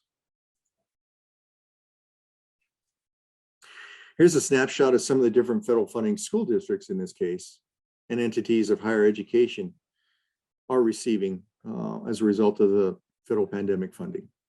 If your agency happens to receive any, expects or has received any federal pandemic relief funding, please be sure that of the allowable uses of those federal programs before you encumber those funds. Read the rules, read the fine print. Be sure you know what you're reading, because that's what your auditors are going to be asking. What is how do you articulate the use of those funds? How do you justify it? Next slide, please.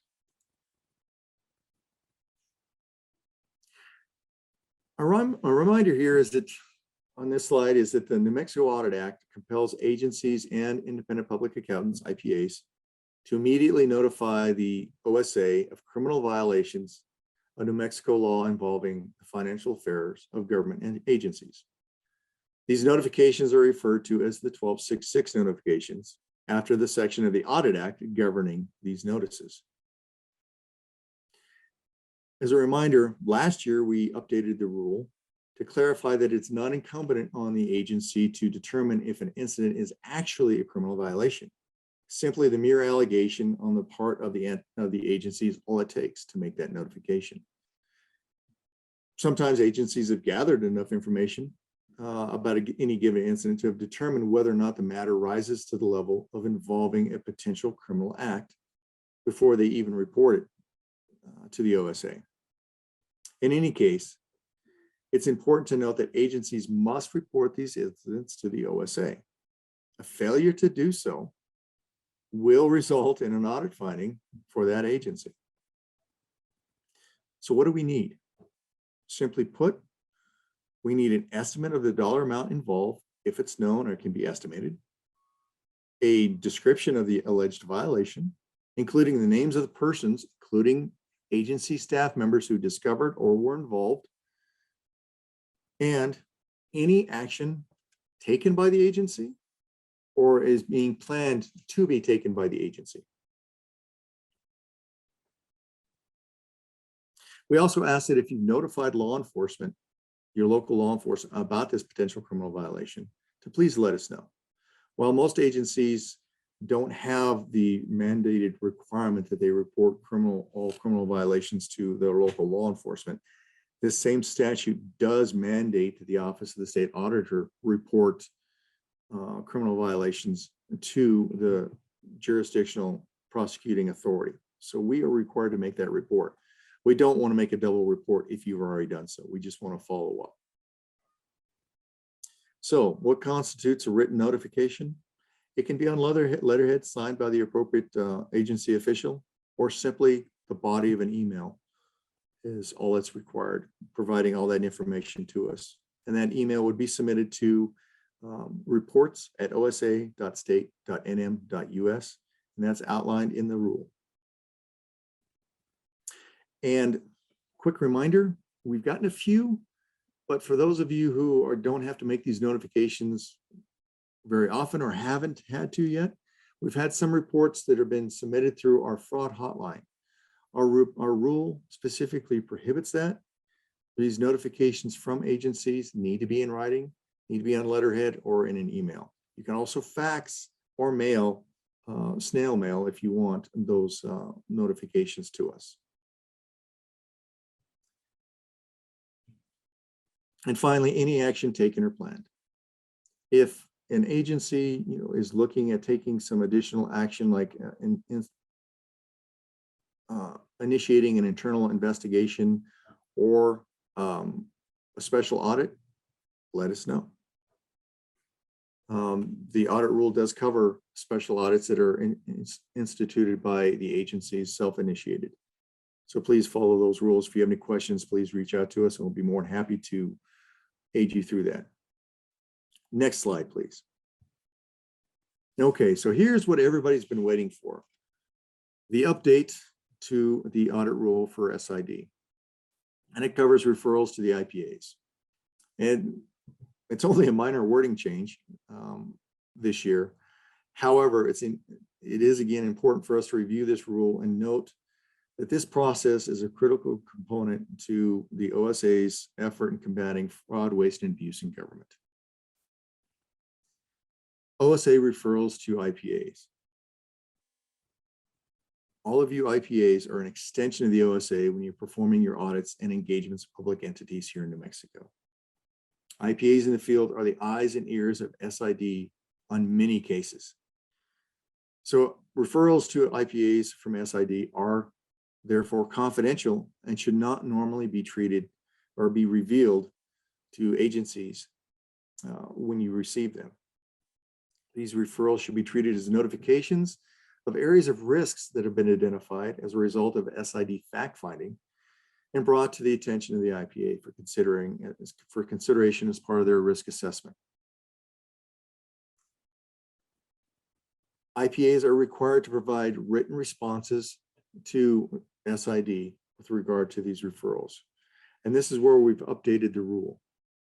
Now, these referrals are required to be submitted to us, these referral responses, excuse me, are required to be submitted to us after the conclusion of field work for the audit, but at least 14 days prior to the draft audit being submitted to our office for review.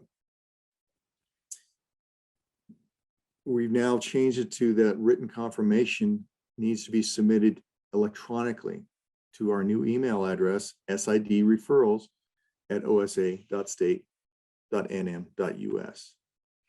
And following the rest of the rule, needs to respond to all aspects of the referral and list any findings associated with the subject matter of the referral. I want to make a point here. Please, please, please send your referral responses to this new email address, and please do not include the referral responses with the draft audit reports through OSA Connect.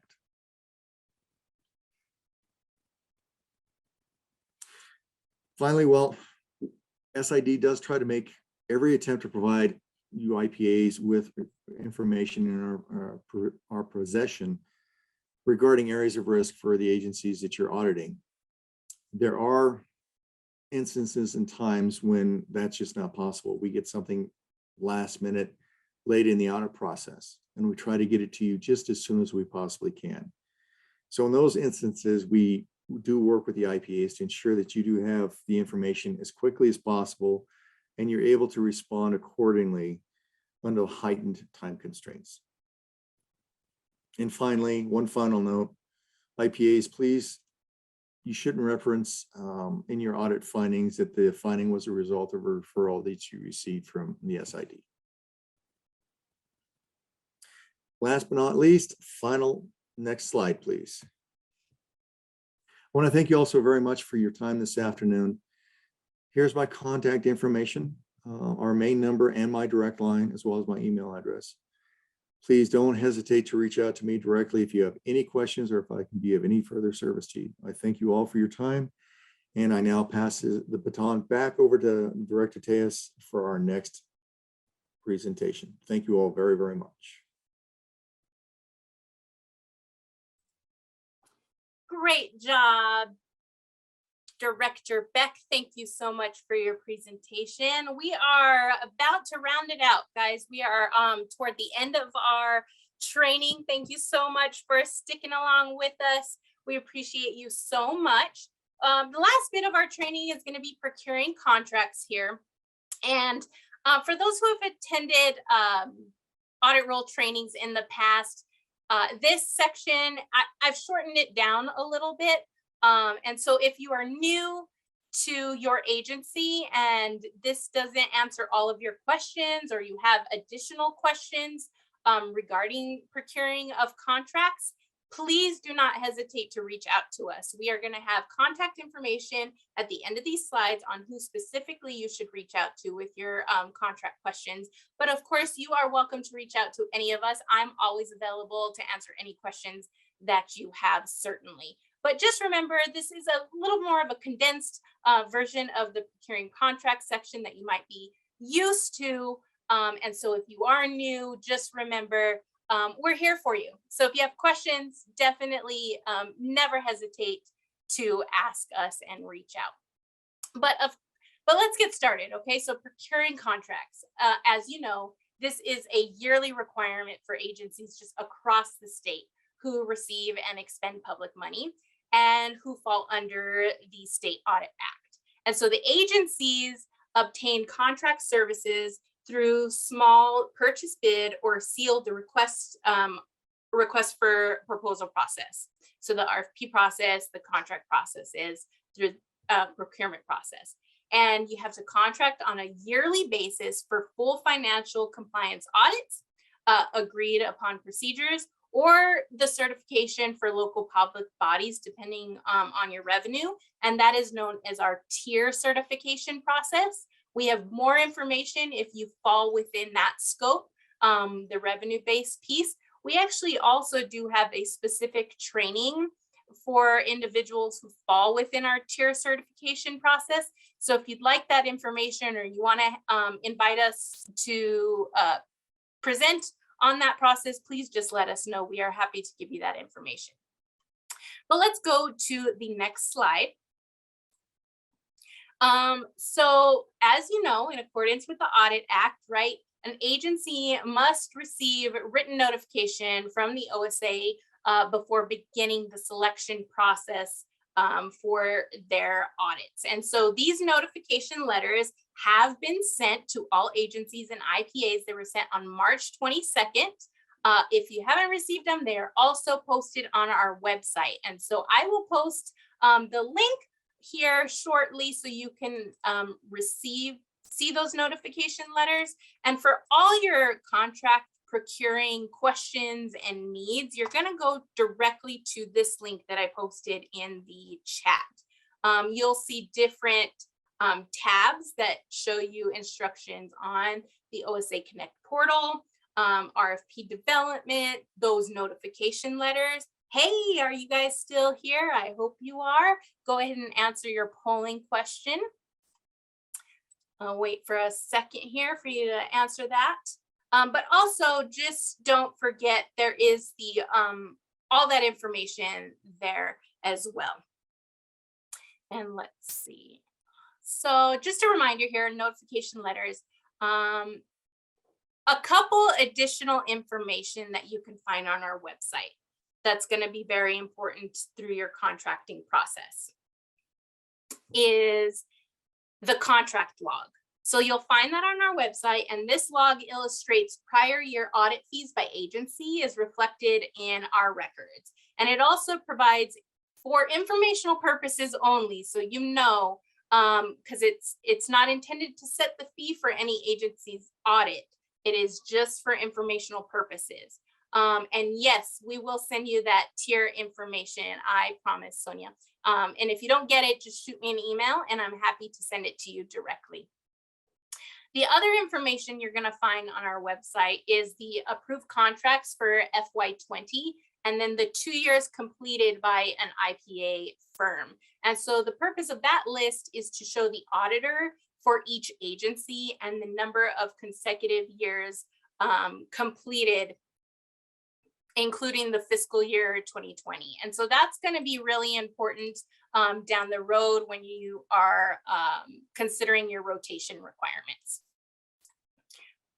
And so the other piece you'll find on our website, and this is very important for our IPAs on the line, please, you'll find the progress billing form on our website. What you're going to want to do is copy the form onto your IPA letterhead for use on your progress billing. And that, of course, is pursuant to 2.2.28 M3, I believe.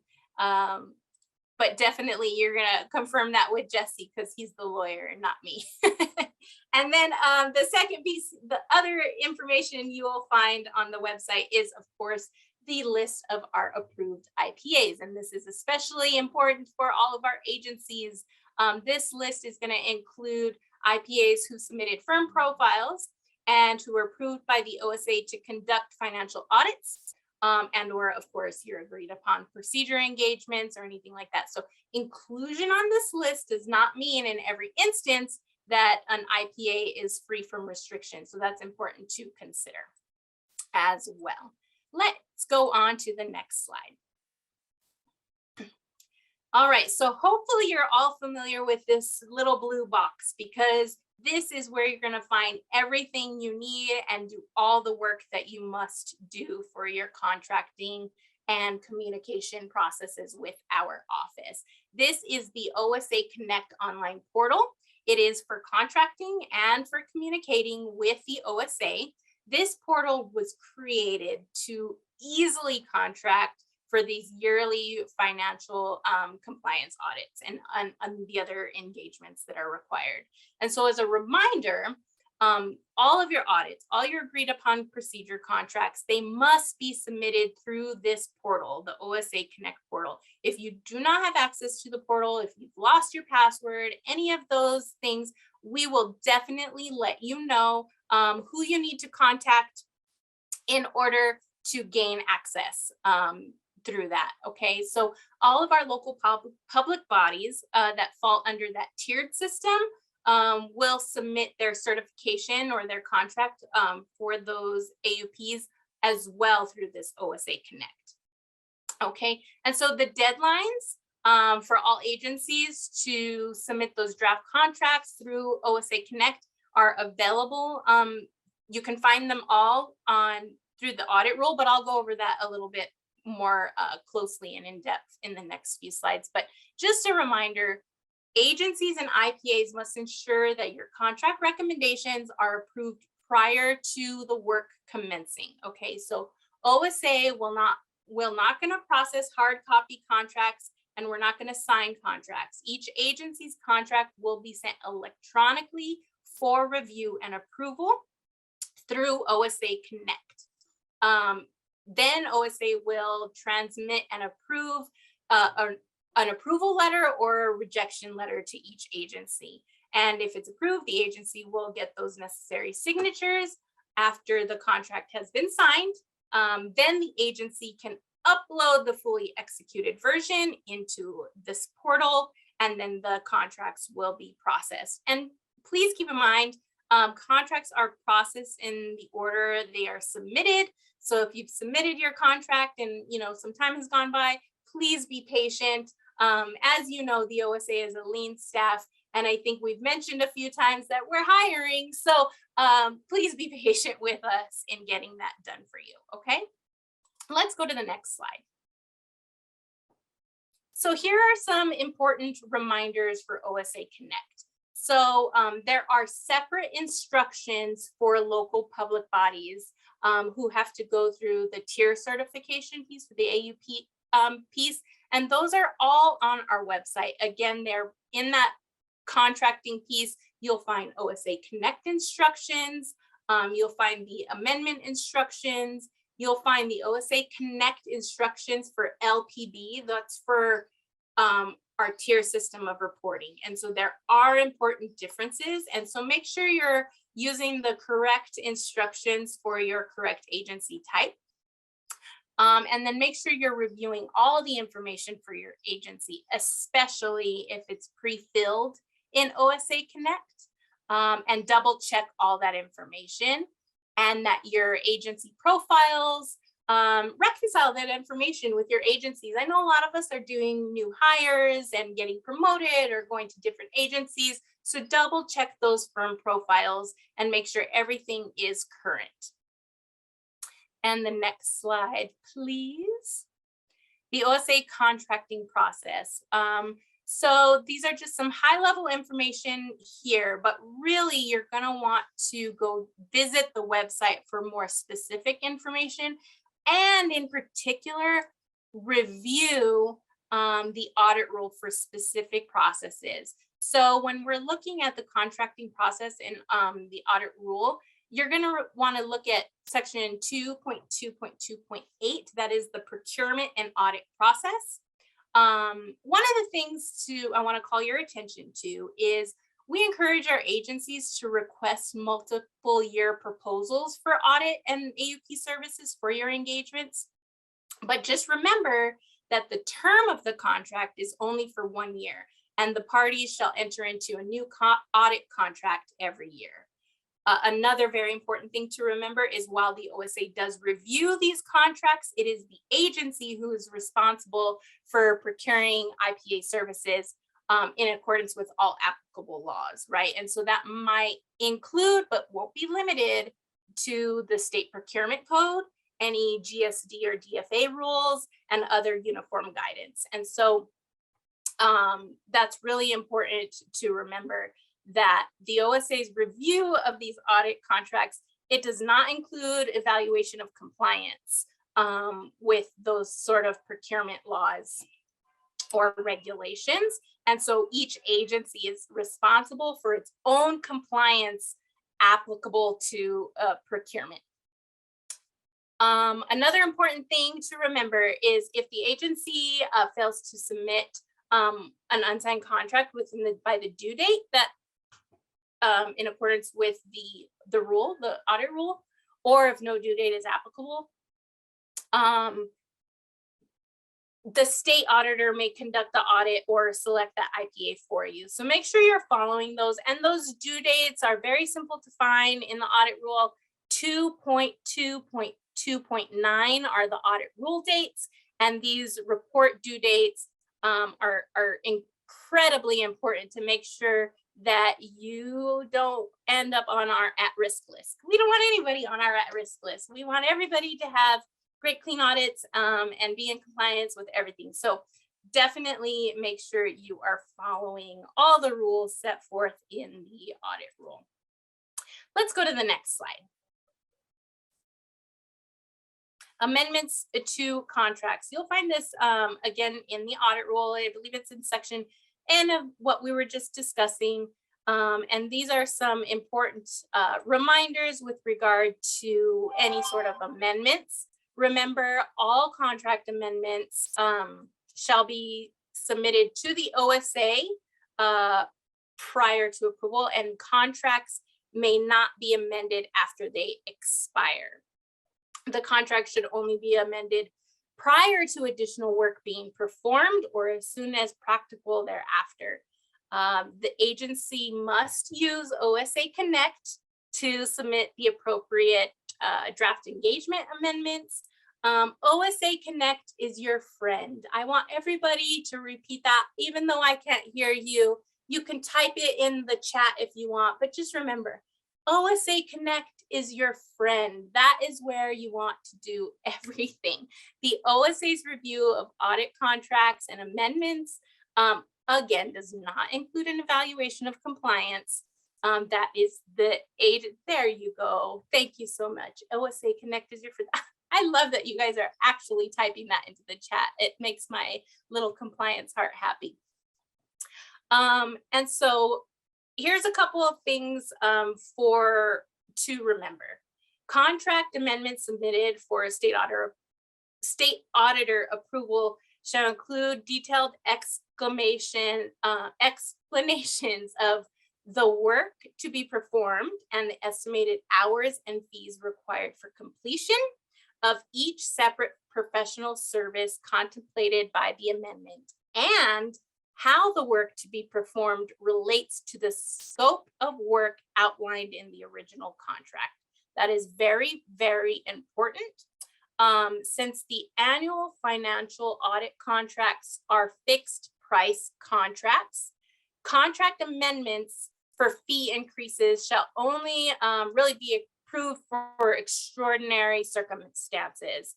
And so keep that in mind. Some examples include if an audit contract did not include a federal single audit, a contract amendment might be approved if the single audit is required. I just love you. Look at you. OSA Connect is our friend. Yes, it is. That's the motto for the day. Other examples of significant changes could include significant changes in scope. For example, the addition of a new program or function, but those contract amendments shall not be approved to perform additional procedures to achieve an unmodified opinion. Just a reminder there. And let's go to the next slide, please. Rotation requirements. These are an important reminder here. It's pretty self-explanatory, right? There is the 8 consecutive years with the IPA. This is to, ensure independent analysis, right? So one very important thing to remember is in the event that an IPA utilizes a subcontractor to assist on a specific audit, of course, that must also receive prior OSA approval. But these rotation requirements apply to those subcontractors as well. They are subject to the independence analysis, which may include the IPA rotation requirements. So that's important to remember as an agency and as an IPA. So let's go to the next slide. Here we go, OSA Connect for, again, this is not, OSA Connect is our friend for all agencies and the IPAs as well. It is super, super easy. There's just one button to print your entire firm profiles. Please review your firm profiles and make sure they are accurate, because that's where we're communicating, and the information that's found in those firm profiles, that's what we know. And so if it's not accurate and you're not getting the information you need, it's because the information in OSA Connect, it needs to be updated. Next slide, please. And here we go. This is where you're going to go on our website. When you visit our website and you're at our homepage, you're going to click on that contracting button right there. Oh, are you still here? I think this is going to be your last check-in. So make sure you're clicking on that button so you can get all your CPE credits. But you're going to want to go to this website. This is where you're going to find all your information. I'm going to post it in the chat once more for you. There you'll find OSA Connect online portal links, RFP development information, our notification letters, and then just, of course, instructions, right, for contract amendments that we just kind of reviewed, the OSA Connect instructions for our local public bodies for the tier system, other just basic OSA Connect instructions. And of course, there is a frequently asked questions page as well. So here is the link to that. We may have already answered the questions that you have. So please review this, see if it answers your questions. And if not, just call us. You know, we're just a phone call or an email away, and we're happy to work with you directly. Let's go to the next slide. And thank you so much. This is contact information for two of our wonderful OSA team members. Bernadette Martinez can help you obtain access to OSA Connect and to process those contracts. And for any other sort of contracting questions, you can contact Ralyn. Both of their emails are listed there for you. Of course, you can always call our office. We're always available to help you in any way that we can. And pretty much that's it for the contracting process and for our training. I'm gonna open the floor once again to our wonderful state auditor to join us back here and say thank you to everyone for coming, and live long and prosper. That's right. Thank you so much, everyone. Auditor Colon, take it away. Well, thank you very much. I was waiting for a few more good lines and jokes. Stephanie, thanks for always landing us on a high with a great attitude and the same spirit that you bring to the office to work every day. Thank you. And thanks to all our directors who presented. We're very, very grateful, and I'm grateful to each of you. And thank you to everybody who's tuned in. I'm very excited. Stephanie, do I have to, or do I get to talk for 12 minutes so that we can make sure everybody gets their credits? You know what? Why not? I will not do that, but I do want to just take a minute to again thank all our stakeholders, not just the ones on this call, but if you please spread the word. If you are a governmental entity that submits to agreed upon procedures or an audit on an annual basis, I hope you'll just take a minute to thank them for their work, and on my behalf, let them know that they are valued partners with the Office of the State Auditor. And to my team, I'm super grateful for the work they do every day. It seems like we have expectations that we can do more with less every year. And I know that if you're a governmental entity, you know what I'm talking about. And so know that we are your partner. We try to be as responsive as we possibly can. When I took this office 3 years and 4 months and 28 days ago, I said that, or 3 months, 28 days ago, I said that we would take the door off the hinges. I didn't know we were going to be in a pandemic, so that we'd have to do everything virtual for the last couple of years. But I certainly hope that you felt like you've had opportunity to engage with us anytime you needed our assistance. With that, I just want to say I'm going to put my contact information in the chat again. You have the information for our office. Please call us anytime. Again, thank you to my presenters. and to my team members. Thank you to the New Mexico Society of CPAs that did a phenomenal job navigating, toggling, scrolling, putting items in the chat for us while we were speaking. It's been a great partnership these last couple of years, and hopefully everybody was able to enjoy that. We want to make sure, I think, is Amanda, are you going to announce our governmental finance conference coming up now, or I want to make sure that we announced it during the break. Stephanie did, but yeah, I mean, it doesn't hurt to say it again. Please do register for our government conference. Just as a reminder, if you attend in person this year, we have a raffle going that you'll be entered into daily. You have the chance to win a day of golf for 2 people. You have a chance to win $100 worth of CPE towards any classes that you want, or you have the opportunity to win a free membership. So come on in person. We'd love to see you in person. We miss getting to see everyone in person. And then I am going to just shoot out a quick reminder. I will be sending out certificates probably early next week, just because there are like 400 of you. So bear with me on that, but I cannot send certificates until you fill out your survey, which I have already sent to you. So check your email for that, and I will work on those diligently and get them to you as quickly as possible. And Amanda, on that point, do we want to say anything about making sure people put their full name in the system? Because I know that last time we struggled a little bit making sure that we knew who was asking and who had attended. Do we need to remind people of that? Yeah, that's a great reminder too. I know we put that in the chat as well earlier, but please, if you can, change your name to your first and last name. There are a lot of people with the same first names, and it makes it really difficult to make sure you're getting not only credit for answering those poll questions, but also your certificates as well. We want to make sure they're right for you. Terrific. And thank you, Jennifer from Moss Adams, another one of our great partners. It's great to see everybody. CRI, we're just grateful to all of you for the work you do all year long. It's a privilege to work with you. This sector is one that I was not as close with when I became the state auditor of New Mexico, but I've sure come to have great admiration and adoration for so many of you in this field of accountancy and auditing, and the work you do is tremendous.